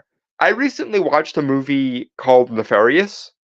It is probably the best movie of the year so far, actually, and it's actually from the same company that does like the really over the top obnoxious Christian propaganda movies like God's Not Dead and that. But the difference between something like Nefarious um and something like God's Not Dead is Nefarious doesn't strawman the shit out of any position that's not its own, and it doesn't morally lecture its audience. It presents the arguments and lets the audience make up their own frickin' minds. But the thing is, and this is where my thought on Nefarious came in. In that movie, it's made rather clear that fundamentalists of the Abrahamic religions actually okay. I guess I should explain the premise of Nefarious before going on to my broader point. The premise of Nefarious is that an atheist psychologist is called in to judge the sanity of a mass murderer who claims to be possessed by a demon. And then throughout the course of the movie, it's him and the demon going back and forth, making basically philosophical arguments to each other, and the demon basically trying to convince the psychologist that it exists, and the psychologist being a bit of a prick. Um, but it does so without making the psychologist a straw man. It actually uses arguments that I've heard people say, and so on and so forth. And it actually even allows, to some extent, the demon to be viewed as the victim of God and his occasionally authoritarian mandates, which it impresses the shit out of me, frankly. But point being, at one point in the movie, um, it's shown that those who are so overzealous to be religiously pure actually occasionally wind up doing the devil's work by making God look bad. As the old saying goes, um, the best argument for something is a terrible argument against it, and the best argument against something is a terrible argument for it. I.e., when you make religion the enemy of humanity or the enemy of joy or the enemy of fun, who exactly do you think you're helping in such a scenario?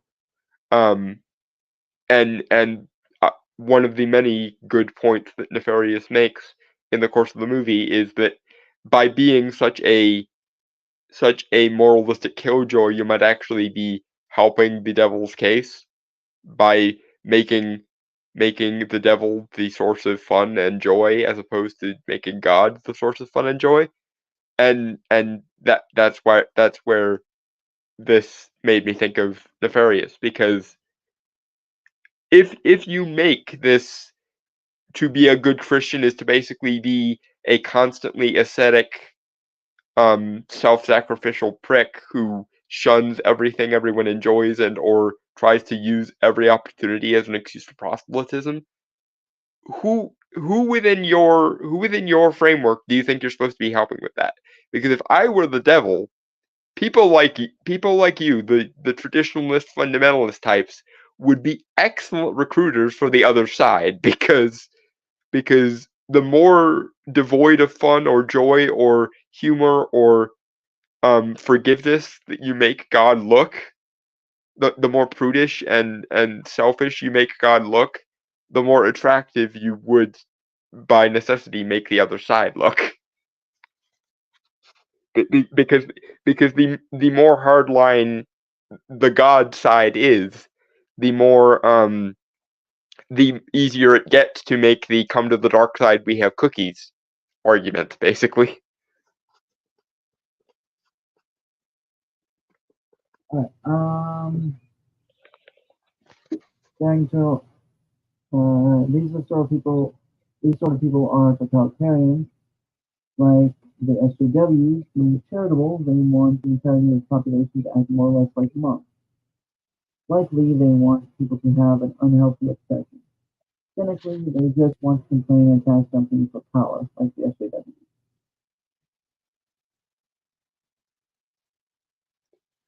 Yeah, no, I agree. This is exactly why I make it a point to be as even-handed as possible. For every time I crap all over the SJWs, I also try to make space for crapping all over these kind of traditionalist evangelicals as well. Because to me, the enemy is not one variety of morality or the other, or one variety of moralism or the other. It's authoritarian moralism, full stop. I don't care whether it's the Bible thumping Helen Lovejoy fundamentalist that is telling me I'm morally impure and inferior and fun is the enemy of all things good and so on. Or if it's the SJW critical theorist asshole, the neo-Hegelian asshole, who tells me that everything I enjoy is tainted with evil and I need to shun it in order to be a good person. That argument is full stop not okay. And if that is the only way to be a good person, then I'm just going to have to abide by not being a particularly good person. That doesn't necessarily mean I'm going to try and harm anyone, or that I'm not going to try to be moral within my own logical constraints, and I stress logical constraints. But I am not going to be. I'm not going to submit to joyless, nihilistic, self self-depreciating suffering just so that I get God's gold star, either literally or metaphorically. It, Um, it, if the only way to be good is to be miserable, I would rather not be good. then you could probably simplify that down to the best argument in a binary choice is a bad one, the opposite.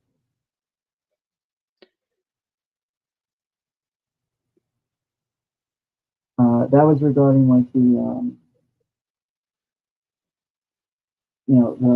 whole thing you're talking about, like the Oh yes, the best argument for something is a bad argument against it, and the best argument against something is a bad argument for it.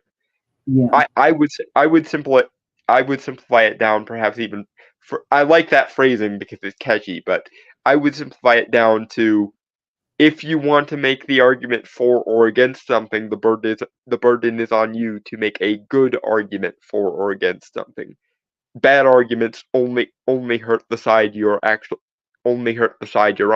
Whether you make a bad argument for something or a bad argument against something, the worse your argument for or against something is, the more attractive your opponent's side looks. And that's one of the reasons why even I, as a again polytheistic occultist, absolutely adored the movie Nefarious because unlike most of the other Christian propaganda I've ever seen, it doesn't strawman. It doesn't make stupid logical mistakes like A God's Not Dead does. And it actually, apart from anything else, it's just a good goddamn movie.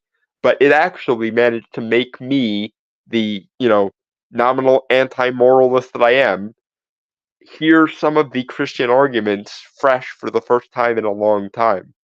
Because it did so in such a way that I actually was able to see where the argument was coming from rather than coming up with all sorts of reasons why they're being irrational. My point is that if you are a Christian, watch Nefarious and tell me what you think of it, because I thought from the outside looking in that it was the best Christian movie I've ever frickin' seen. Also, guy who played Nefarious, the actual character Nefarious, or I guess in universe his name is Nefarianus. He deserves an Oscar. He's not gonna get one because the Academy hates this kind of movie, but the guy who played Nefarious is freaking amazing.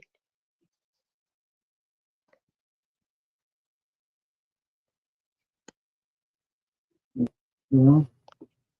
Yep. Moving on. Well, moving on to the next thing then. Yep.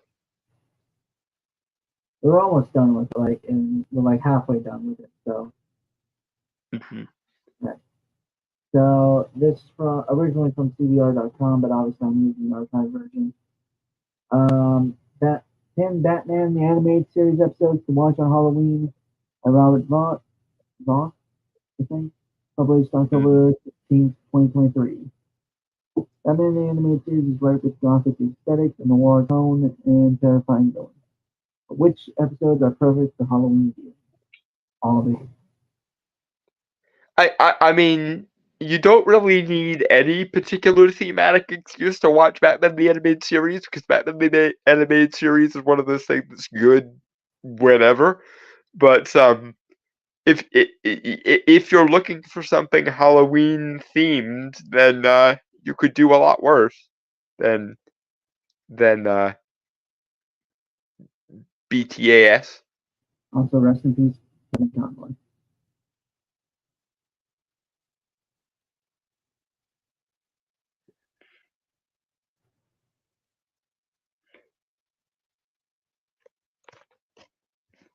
Well, it's because the Academy, Dragon Turtle, because the Academy is so bought and sold into the SJW mindset. They hate um they hate alternative movies and or movies that treat subject matters more philosophically and less politically. Which again, given that this is, I think, from the same studio that does the God's Not Dead movies and those kind of things, it stuns me that they were actually able to approach this kind of subject matter without making it a Christians are the only right ones, we are the best raw type movie. But no, they actually did a honest to goodness 3-dimensional take on basically, honestly, a better name for the movie probably would have been something like Interview with a Demon, because that's mostly what it is. It's the atheist psychiatrist locked in a room with this demon, and the demon basically explains it shows its philosophical work to the psychiatrist. And again, neither side gets strawmanned, and they don't turn the demon into a mustache twirling screaming monster. They actually let it. hon- Honestly, I'm kind of surprised that a Christian movie studio let them get away with the let the demon present itself almost as the victim of God's own treachery in some ways. And again, from an outsider looking in perspective, it was freaking amazing. Although it's not just a it's good if you look at it from a polytheistic standpoint either. I've actually seen Christians, particularly Catholics, extol the virtues of Nefarious. And in particular, there was a guy who was an exorcist who they actually got to consult on the movie to some extent, um, who extolled the virtues of it, which it very rarely is ever the day when I am on the same side of any issue as a Catholic exorcist, but um, we found something we can agree on. That being that Nefarious is awesome and should get way more attention than it is going to get. But this is me extolling the virtues of Nefarious. Alright, Giant Joe, never seen the animated series. That you really should change that, man. But pretty sure the Batman wins here with its crossover with Dracula. I mean, the Batman Dracula crossover movie from, I believe it was Kids WB, is really good. I'm not going to tell you it's not good. That being said, Batman the like as much as I love the Batman from the Kids WB, it probably would never have existed in the way it exists if it weren't for Batman the Animated Series. Batman the Animated Series is the goat, and God, I hate that modern Zoomerish slang. But yes, it is probably the greatest portrayal of Batman full stop. Right. Okay. I mean, I won't disagree with you there, but I kind of grew up on the Batman first, so it has a special place in my heart. I think it's fun. I honestly think it. While it did get 5 seasons, I do think it could have gotten more. One Um, thing I will give to the Batman that it actually did handle slightly better um than the animated series is I think it handled the transition between the Batman and a Justice League a lot better. And there was a lot more connective tissue and setup for a transition to a Justice League type thing. In fact, one thing I really wish had happened, I really wish they would have gotten the chance to do their take on a Justice League cartoon, but they didn't. I honestly, like, I remember some people saying when they talk about it, like on Twitter and stuff. I've seen various conversations about the Batman when like the Batman movie was coming out, and people start talking about the Batman cartoon too. Hmm. Um, People would have loved to see Wonder Woman in that part. You, you know what else? I One of my favorite scenes in the Batman was where he's in the coffee shop with John, i.e. Mhm. Martian Manhunter, Yeah, and he actually manages to con John by doing mental projection bullshit, which good for you, Bruce. But also, I I love the Batman just like calmly talking of like, oh yeah, I could give a university lecture on Martians at this point, and the Martian Manhunter just looking at him like, oh well, damn, bye Ben. um, anyway, let's leave off. Batman Yeah, the series earns its status as an all-time classic, in part because of the sheer variety of tones and genres it touches. Beneath its distinctive film and noir version of Gotham City, it explores all kinds of stories from comedy to romance to gothic horror to science fiction. Yet, they're all still Batman stories, and the universe remains effortlessly cohesive. I mean this is also true, Mhm. correct? Naturally, it also includes more than a few episodes suitable for Halloween. Bruce Wayne's gothic alter ego makes a great fit for this season, and Batman the Animated Series delivers a terrific batch of monsters, villains, and genuinely unsettling scenes.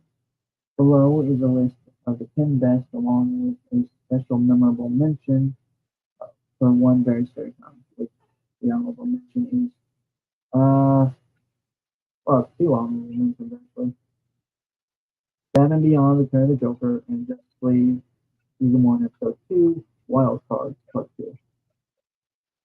I mean, Return of the Joker might just be one of the best Batman movies, period. Right. Honestly, honestly, Batman Beyond, like as a concept, really needs to be. It sucks that it hasn't really been given much due, like in any other thing.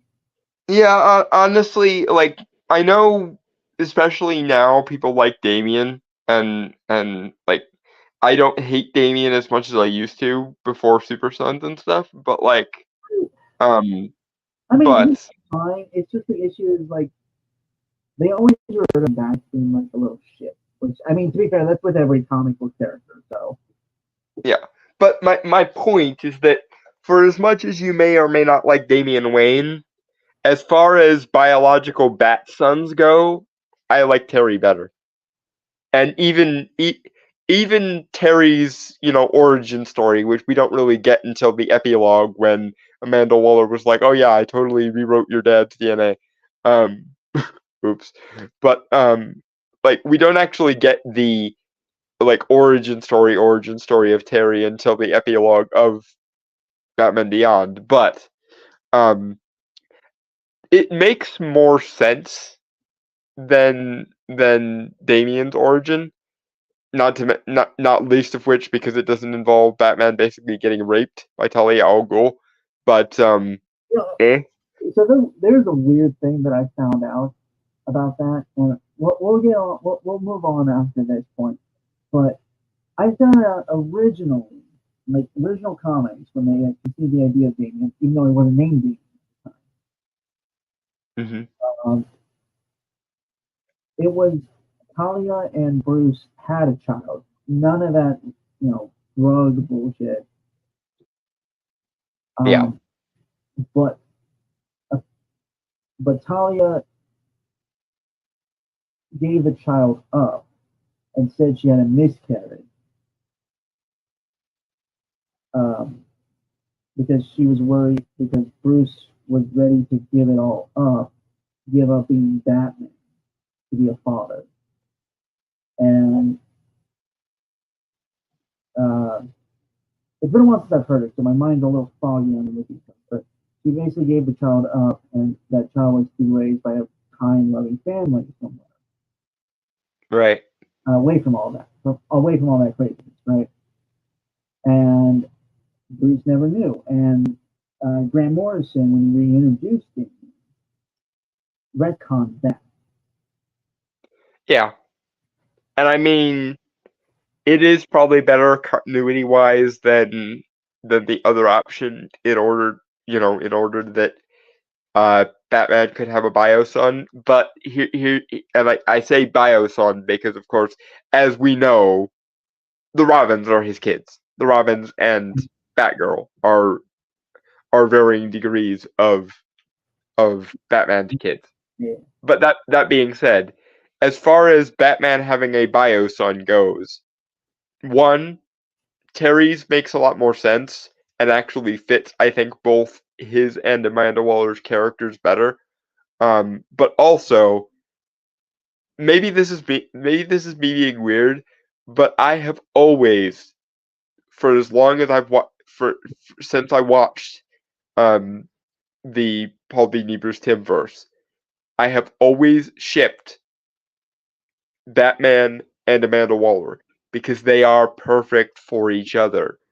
And ki- kind of, albeit, in a sort of twisted labyrinthine way, Terry is, in a way, the son of Amanda Waller and Batman. Now, mind you, I would still have liked to have seen them actually get together, but in another way, I also understand why they wouldn't because it's not in the character of either Amanda Waller or um or Batman to have a child in the normal way. So I can totally see both of them being happier with the backstory that basically is Terry's. Um so yeah, I will always kind of simp for Terry and I will always ship Amanda Waller and Batman, especially because they both can understand why a normal relationship isn't on the cards for either of them, but they can both still love and respect each other in the way that they are going to, Right. and in the way that we see Amanda Waller doing when she explains to Terry what the skinny is in the epilogue. Right. Anyway, moving on. While Mark Hamill's immortal Joker is always menacing, his antics in the animated series tend to stick to his funnier side. Uh, kinda, I guess. I There's I, I Mark Hamill is as yet the best Joker. Sorry, Heath. Sorry, Joaquin. Um, I'm not even going to admit. Um, I'm not even going to admit. Um, the Tim Burton Joker into the category, frankly, because um, the actor didn't disappear into the role enough. But uh, Jack Nicholson, I couldn't think of his name for a second. I'm not even going to admit Jack into the category because he doesn't deserve to be there. But sorry Heath, um, sorry Joaquin. You're never going to beat you're never going to beat Mark in this category. And sorry to Barry Coogan as well. You truly do have the makings of a genuinely awesome Joker, and I want it. But you probably also are not going to come anywhere near Mark in terms of Jokerness. I mean, I like Kevin Michael Richardson. He was the Joker for the Batman.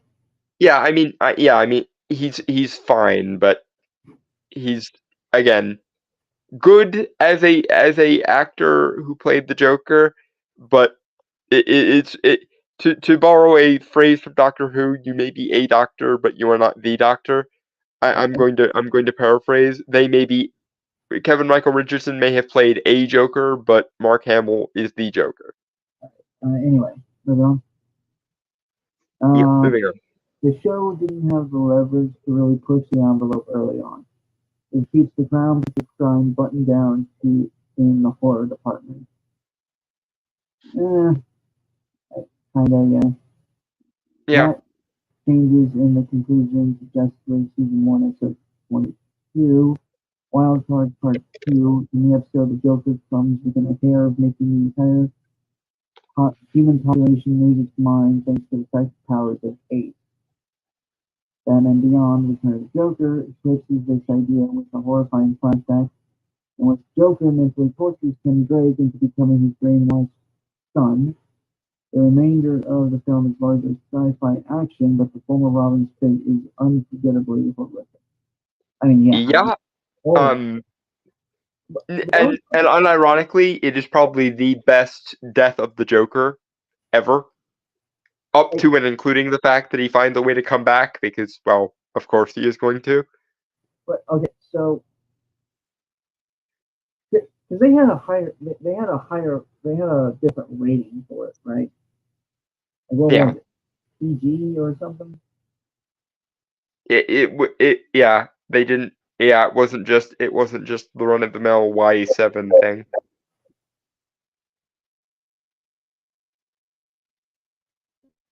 If that's PG, like if that movie was PG, like yeah, we have really fallen because I look at modern day PG rated films and I'm just Yeah. And as I'm sure every '80s kid or every person who grew up in the '80s or even the early '90s knows, they really softballed the PG and PG-13 ratings, man. yeah. All right, number 10, Chemistry, season 3, episode 21. Poison Ivy makes a surprising, durable mad scientist in Batman the Animated Series. And plant-based creations are routinely the stuff of nightmares. Chemistry gives her a new angle on one of her old teams, creating perfect mates for Gotham's wealthy in order to murder, or Gotham's wealthy in order to murder them and take control of their fortune. Oh wait, this is the Bruce falls in love with a woman who turns out to be a plant lady, right? This is that episode? Yeah. I remember the scene where Poison Ivy rips a guy's like flesh off to reveal the plant person. Yep. Well, it's quick. That is actually really horrifying when you really think of the implications. Naturally, there are four horrors underneath. This that pays the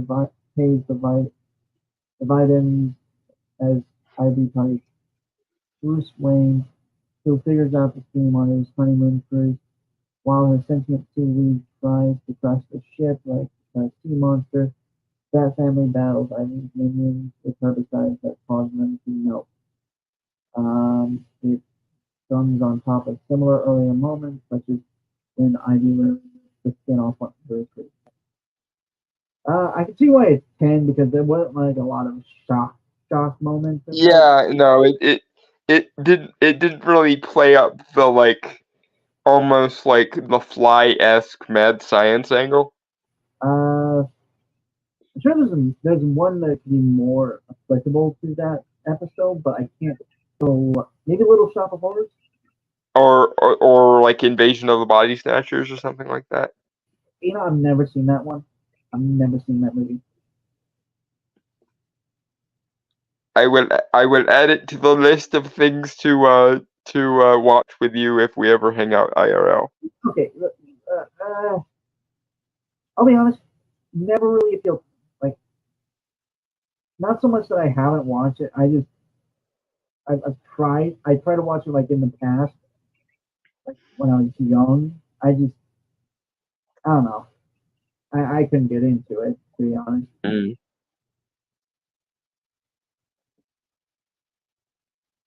Yep. Anyway, number 9. Number 9, Critters. Season 3, episode 15. Critters isn't generally considered a classic, but it definitely carries strong vibes for the sequel. It introduces an original villain, Farmer Brown, who genetically engineers giant farm animals in the hope of curing the world's food shortage. I sort of remember this one. Um, when the court bans his experiments for being too dangerous, he unleashes a horde of monstrous livestock on Gotham. I don't really remember this one. I mean, Uh, I'm sure it exists, but I don't remember this one. the plot is fairly straightforward, and the villain, while amusing, doesn't have much long-term sustainability. The real joy lies in the monsters themselves, creepy, menacing, and presenting a one-of-a-kind challenge for each Batman. Kaiju fans and lovers of giant bug movies will find a lot to enjoy. Oh, so this is basically Batman's answer to them.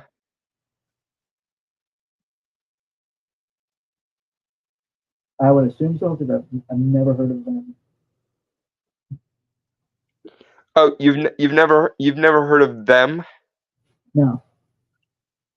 It's a movie from the 50s that features giant ants, like kaiju-sized ants.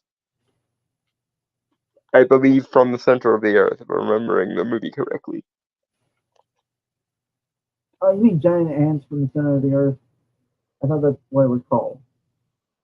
No, I believe the movie I'm thinking of is just called Them, with an exclamation point. Huh. Because that sounds familiar. I think I've seen like clips of that, but I thought it was literally just called giant ants from the center of the earth. I'm going to have to double check, but I will send you like the Wikipedia article or whatever on it when Okay. we're done Uh, with the stream. Anyway, no, yeah. moving forward to number Number 8. number 8, Eternal Youth, season 1, episode 15. Not every character in the anime series is a hit, including an aborted love interest for Alfred James, Maggie Tate. Oh, I remember Maggie. Didn't see her a lot, but yeah, I remember her. Mm.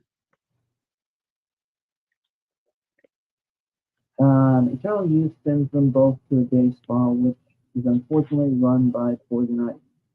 The villain then uses an Eternal Youth formula to turn their victims into trees. Alfred and Maggie take Bruce Wayne's invitation and end up joining her haunted grove. That's actually holy fuck. Yeah, I don't remember this one, but that sounds cool. Eternal Youth goes for the creepy vibe right away as one of Ivy's victims tries vainly to escape her. The living trees are suitably horrific without violence or bloodshed. While Maggie doesn't last long in the series, her initial outing with Batman gives one of his greatest villains a proper showcase. It wouldn't be the last time Ivy pulled something terrifying out of her bag of tricks. I will say the animated series did elevate a lot of the characters to some bigger stardom, I think. Hmm Like I think my favorite unsung one is still to this day Clock King. The Clock King episode was the first one before they gave him stupid time powers, where he was basically an efficiency expert gone mad, like evil Phileas Fogg from Around the World in 80 Days. Um, right. oddly relatable is how I would describe the Clock King in his first appearance. Okay. Okay, this actually surprised me that this is number 7. Feet of Clay, parts 1 and 2, season 1, episode 5 and 6.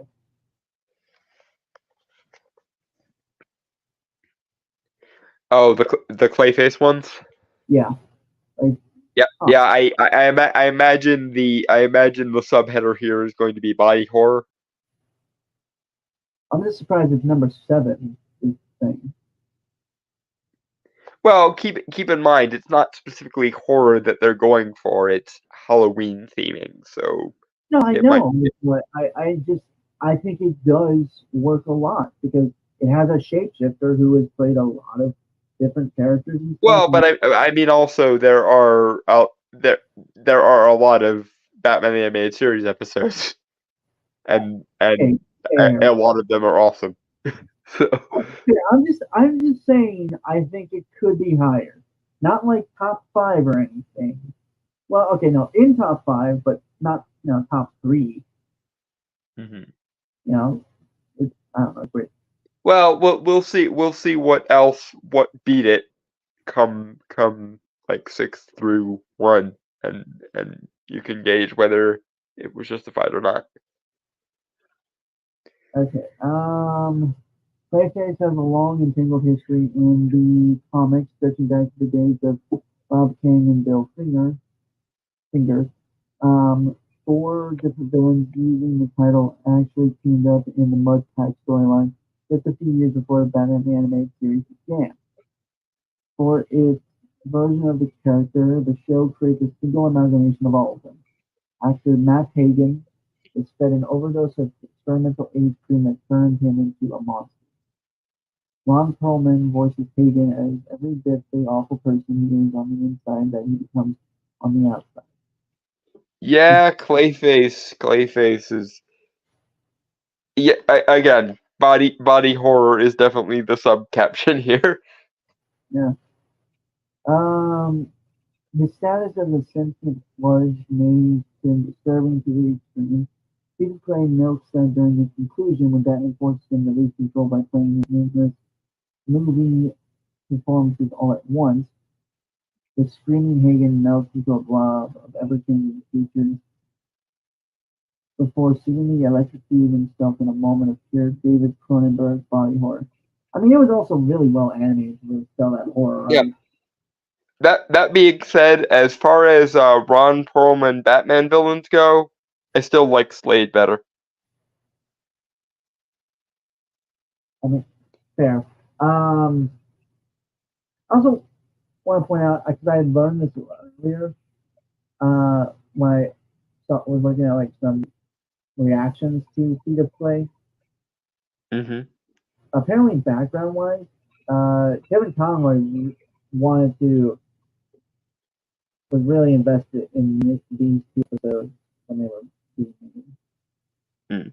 because of an underlying tone in with like Hagen being a gay actor and Kevin Conroy revealing that he was gay as well. Huh. I had completely forgotten that Kevin Conroy was gay. Yeah,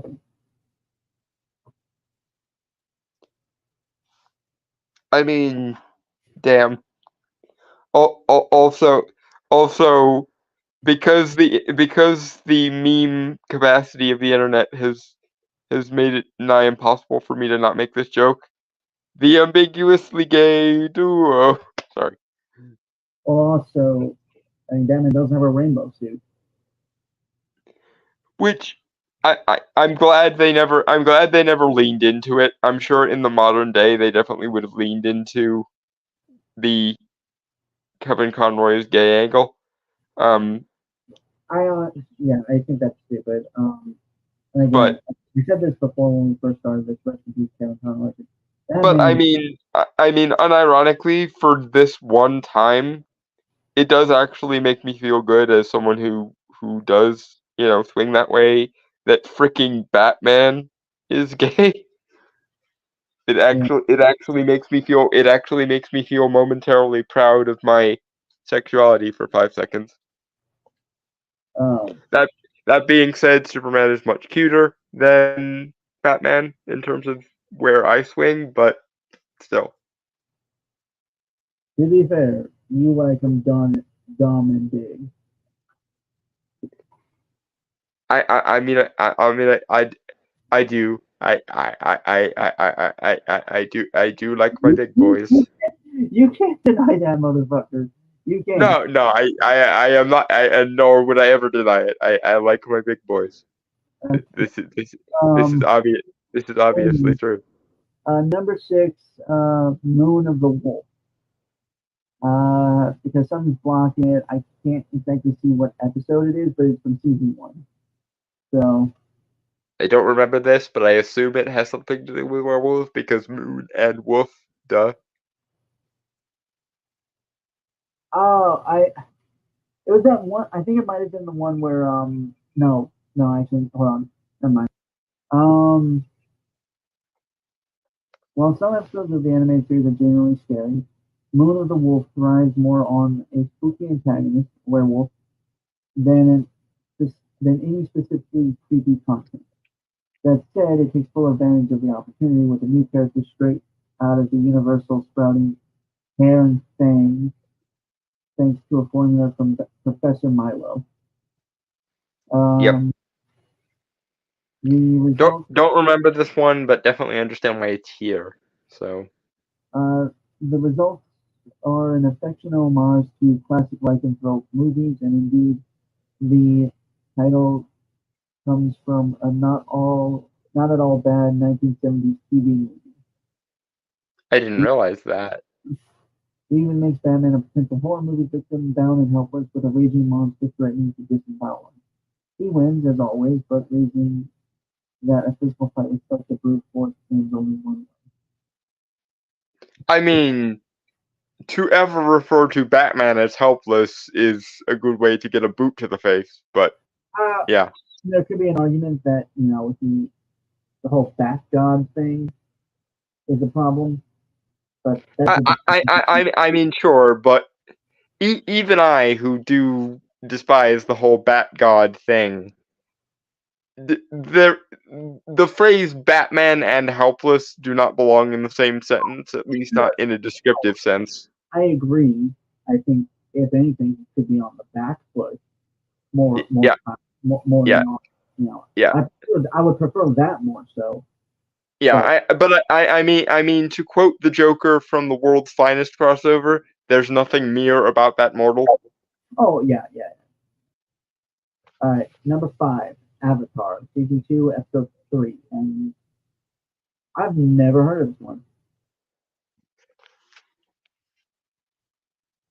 Yeah, I'm unfamiliar with it as well. Okay. If anything, this just reminds me how much I need to revisit the Batman animated series. Rachel Gould and his daughter Talia routinely go poking in some of the DC Universe's darker corners with unsettling, even more so with their access to Lazarus Pit.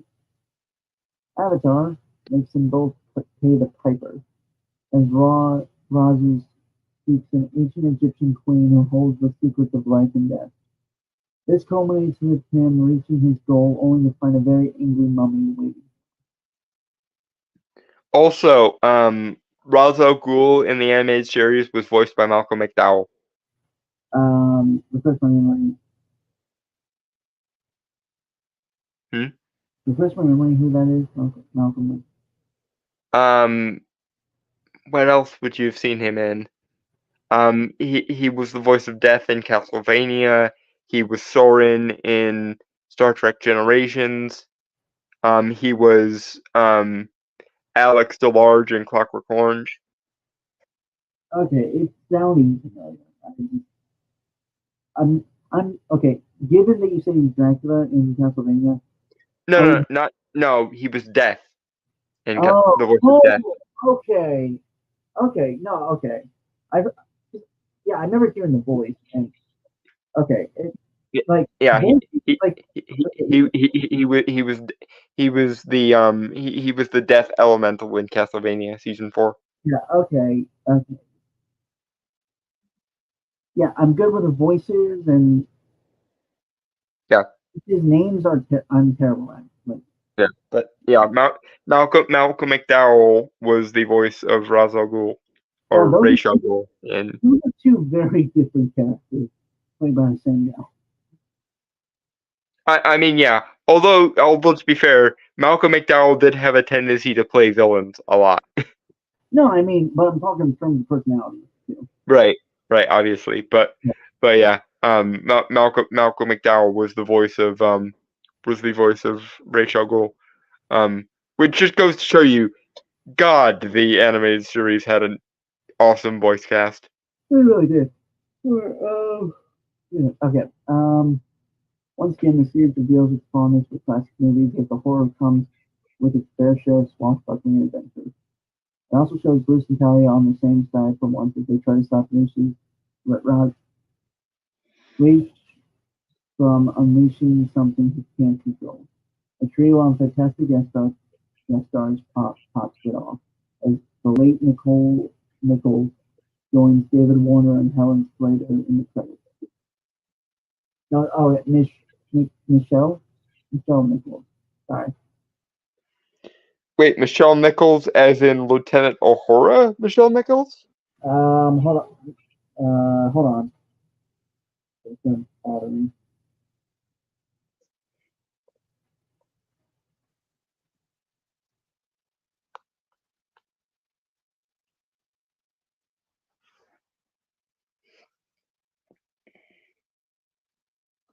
Yes. God, the show had an amazing voice cast. But here's a guest star. Well, but still, you you have a series where Luke frickin' Skywalker was the Joker, Alex DeLarge was Ra's al Ghul, Michelle Nichols guest starred, otherwise known as Lieutenant Uhura. Like, God, they must have paid a fortune for this voice cast, or this voice cast must have just been such big nerds. Which, given the cast, I can understand why they would be nerds. But like, if it were the modern day, they would have had to pay out the nose. Just like they wouldn't have had enough money left for the animation if they had paid for this kind of voice cast. Right. Number 4, The Demon Within, Season 3, Episode 10.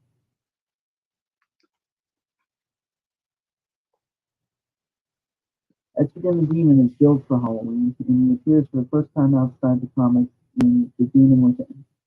Oh, this one, the one with Clary and the Witch Boy and Etrigan, Yep. where Batman actually uses magic at one point. Billy Zane voices both him and Jason Blood as they cross swords with Clary and the Witch Boy, who also makes his animated debut. I was actually expecting to see this one on here because it is, Etrigan the Demon, Jason Blood, and Clary and the Witch Boy in Oh, that's surprising. Yeah, I wouldn't have guessed from his voice, which just goes to show how good of a voice actor he must be then. He's actually I remember people saying like he would be a great Lex Luthor. Maybe not a great one, but a serviceable one, I think. Again, my gold standard for Lex Luthor's is still Clancy Brown all these years later. I think he could do it. I mean, I know, but I'm unwilling to let go of Clancy Brown for the sake of Billy Zane. Like, I like Billy Zane and all, and he was in some. I'm not saying you let him go. I'm just saying like he could be good. No, but I mean, the best way for him to be Lex Luthor would be if he came back to the Paul Dini Bruce Timm verse, and was Luthor in Justice League, which again, like Billy Zane, he cannot replace Clancy Brown. All right. Okay. Bat family gets involved with a relic from Morgan Le Fay, splits the two, and puts the demon under Clarion control. The episode focuses more on blood than Etrigan, and it largely ignores the latter's signature rhyming dialogue, but the pair make natural additions to the Dini versus Gotham. Black Magic takes a turn in the spotlight and puts Batman out of his comfort zone as he faces two powerful enemies on their turn. That lets the series revel in the trappings while slowly bringing Batman into what would soon become a much larger DC universe. Yeah, it was one of the first hints at the possibility of Justice League. Also, again, it features Batman using magic to counter Clarion at one point. So, yay. Number 3, Dreams in Darkness, Season 1, Episode 31. Batman's rogues galleries is full of terrifying figures, but the Scarecrow knows how to get him where he sleeps. Scarecrow's early appearance in the animated series struggled with visual design, with his soft reboot in Season 3 doing wonders on that front. Yeah. I mean, no arguments. Yeah. It did improve him significantly. Jamie never really got to see him a lot. Like, what, there's only like 1 or 2 appearances after his like reboot. Yeah, no, he didn't show up as often as he probably should have. Yeah. However, his best episode comes at the end of Season 1 with Dreams in Darkness. Last of Fear Gas lands Batman in Arkham Asylum, where he must confront his nightmares, even as Professor Crane plots to gas the city. Mm. The same loose plot is used for Christopher Nolan's Batman Begins, which speaks volumes about it effectively. But the episode's real power lies in the exploration of Bruce's dreams, specifically the night his parents died, while trying vainly to convince the Arkham staff that he's not mentally unstable. It was a sign that the series had far more than children's entertainment and was willing to go where other superhero cartoons wouldn't go.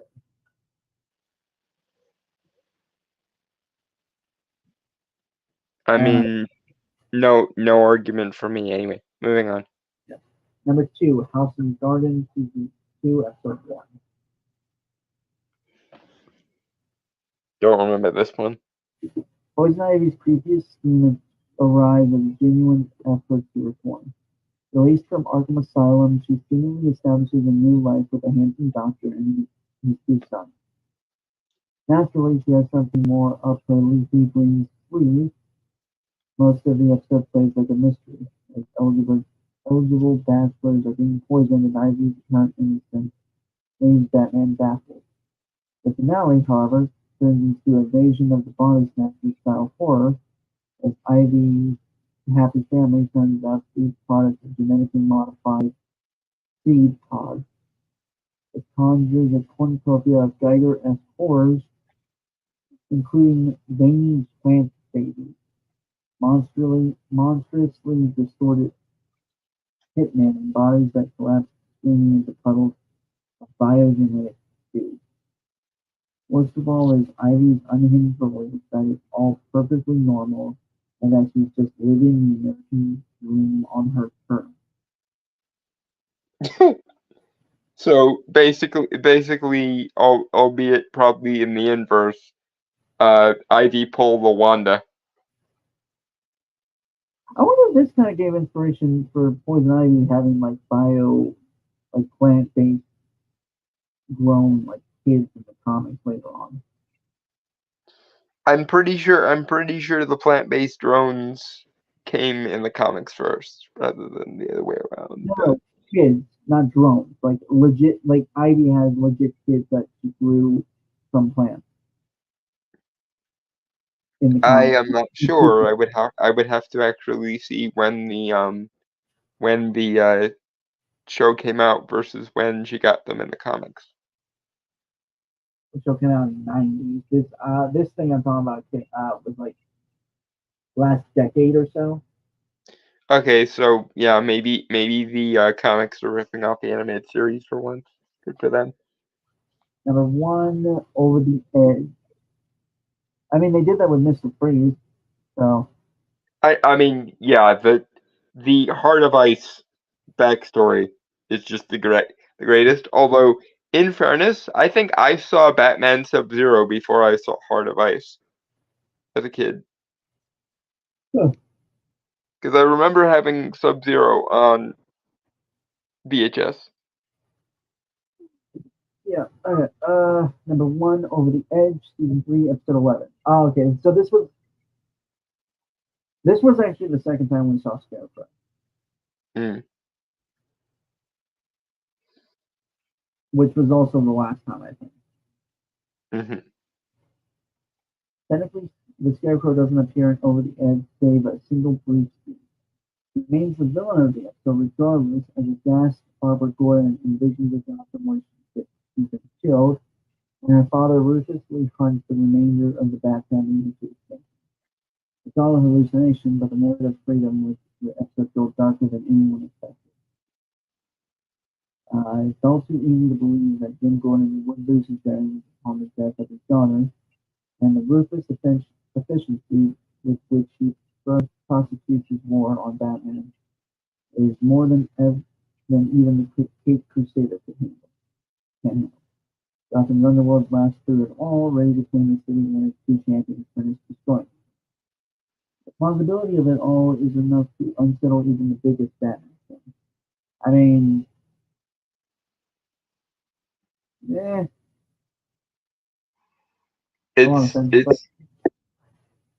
It's no Return of the Joker or even the episode with Joker's eulogy. Yeah. That was dark in like a humorous way. That's one of my favorite Joker moments as well. It's between that and the episode with Charlie. If you know who I mean when I say Charlie. Is that when Joker disguised himself as a regular poly clown? Oh no, okay. The nobody who's being forced by been threatened by the Joker. Yeah, the bomb. Yeah, and then he flips it around on him to the point that you have the Joker begging for Batman's help, which and to his credit, Charlie completely unmasked the Joker. Like, tomorrow, all the papers will say is that the Great Joker was blown to bits in an alley. No epic conclusion. No grand fight with the Dark Knight. And that's really all you care about at the end of the day, isn't it, Joker? Also, one of the best moments. Right. I also want to point out the Charlie guy is fucking terrifying when you really think about it, because he snapped on a dime and then went back. Well, I mean, not really, because as we know, the bomb he threatened to blow up Joker with was fake, which honestly makes it. That's not what I mean, though. They're basically actively threatening a supervillain and being so goddamn terrifying that you actually scare him. Believe that it'll actually do it. Yeah. Yeah, Charlie is one of the best unsung heroes of the. I'm not done yet. And then, after everything is said and done and Joker's been taken away, shaking in his fucking boots like a bitch, Charlie just starts mumbling to himself as he heads home, wondering what his wife's gonna cook. It's just talking like none of that. Like he literally just like had no sense of like weight lifted off his shoulders. He was just effectively like it was just a day at the office that he just had, and that what I find somewhat terrifying is that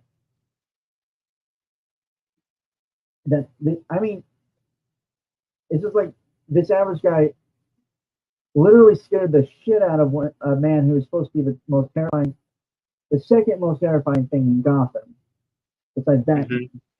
Mm-hmm. And then just goes home, effectively acting like it didn't just fuck it. That he didn't. Just a normal day. Just I wonder what the wife is cooking for dinner. Yep. That's what I find terrifying. Is that he honestly comes across kind of more crazy than the Joker in that regard. I don't find it terrifying. I find it based. To me, it's an almost like John Wickian sort of thing of like, yeah, I don't want to be dark, but if darkness is the order of the day, then hold my metaphoric beer. I'm just saying it. Well, to be fair, I think it's scary if you're in the situation, like you put yourself in the shoes. In the shoes of the Joker, but again, that's why I call him one of the best unsung heroes of the DC universe, because to me, Charlie is like, we all on some level idolize Batman, but I think Charlie is who we should aspire to be Fair in enough. that instance. To be fair, I think ordinary people, like in the DC universe, specifically in Gotham, are kind of more dangerous because you never know what is boiling under the surface for them. Well, with like the Gotham rogues and villains, they wear their they wear They're a predictable. yeah. Even Joker, Even the Joker is predictable in his unpredictableness. all it really boils down to is his want of attention and want of attention from the Dark Knight, and just being a general extreme nuisance to everyone else in the city. Yeah, Joker is a nihilistic simp. He simps for Batman basically, and Well, he wants to. don't forget, not a narcissist. He's Well, definitely not. well, yeah, but philosophically, I mean, he's a nihilist. That's where the one bad day impulse comes from. Yeah, yeah. Everyone is just one bad day from where they are to where I am, which, yeah, I know we have philosophical disagreements on the accuracy or not of his supposition there, but the two parts of the Joker are obviously narcissistic self-obsession of, I want the world to laugh with me, god damn it, but also, or I guess three, that there's the narcissistic self-obsession and wanting everyone to be in on his joke. Mhm. There's the nihilistic absurdism of everyone is just one bad day away from where they are to where I am, and the honestly kind of desperate, clingy, fanboyish simping for Batman. Okay, Granville does bring up a good question. Can we call him a simp? I usually see simp as being more subservient almost. If anything, Joker seems closer to yandere, though wouldn't really say that either, even without the romance part. Well, it's simpish in the sense that all of his self-respect, all of his devotion, like his entire reason for being is the Batman. Yeah. To the point that in this obviously different universe but same principle. Batman in Batman the Brave and the Bold episode, Emperor Joker was able to get the Joker to renounce nigh omnipotence by trapping him in a mental projection where he was normal. A world where in theory he should be having fun, where everyone is it's a world without Batman where where everyone is allowed to basically run rampant, and Gotham is a crime-ridden hellhole, but the Joker is perfectly normal. And without the Batman to match wit with, his insanity and his comedy mean nothing. Yeah. Honestly, I would say, okay, maybe not simp, but a disturbed family, if nothing. Well, there's a reason why it's so easy in parodies and stuff, and even in the Lego Batman movie, to frame their nemesis relationship as a dysfunctional bromance, basically, and it's because on some level the Joker does see it. The Joker sees. You hear the phrase friend enemy distinction a lot. For the Joker, there is no such distinction. If you are my enemy, that means you still care about me, I think is one of the Joker's many distorted axioms. It really is. Okay. From a real world perspective, one dude would probably have been shot after like his first terrorist act. Well, I mean, yeah, sure. The Joker is very lucky that Batman doesn't use guns, but yeah. Oh, we're not gonna get into that because that's the whole guy. But I was gonna say, from the perspective, and I know several psychologists have done this, but just his whole psychological like mindset is so very interesting to me, simply because it. I'm not saying it's unpredictable, but there's just so many layers to it. It's a well-rounded character, and the more time goes by, the more the Joker is basically a surrogate for almost like, and this is gonna sound pretentious and pseudo intellectual as fuck, but the Joker is basically society's id. Like everything that the world refuses to confront, everything that the world refuses to admit that it is deep down, is what the Joker is. Yeah, he's a That shadow, right? that's why I think the movie The Joker works so well, because we are so in clown world, quote unquote, that the Joker is actually, in order to be the Joker, he basically has to be all of the victimhoods that society at large will not confront. I mean, look at the way the critical class treated the Joker movie. There is, I think, a reason why they hated that movie sight unseen so much, and it's because they don't like acknowledging that people like Arthur Fleck can exist. Um, so I am actually in pretty tired, and I do have to get up kind of early tomorrow. So, and yeah. Uh, so with that, folks, I want to say goodbye, adios, aloha, avida, sayonara, peace, cheers, and Everyone have a happy Halloween. fuck off. Yes.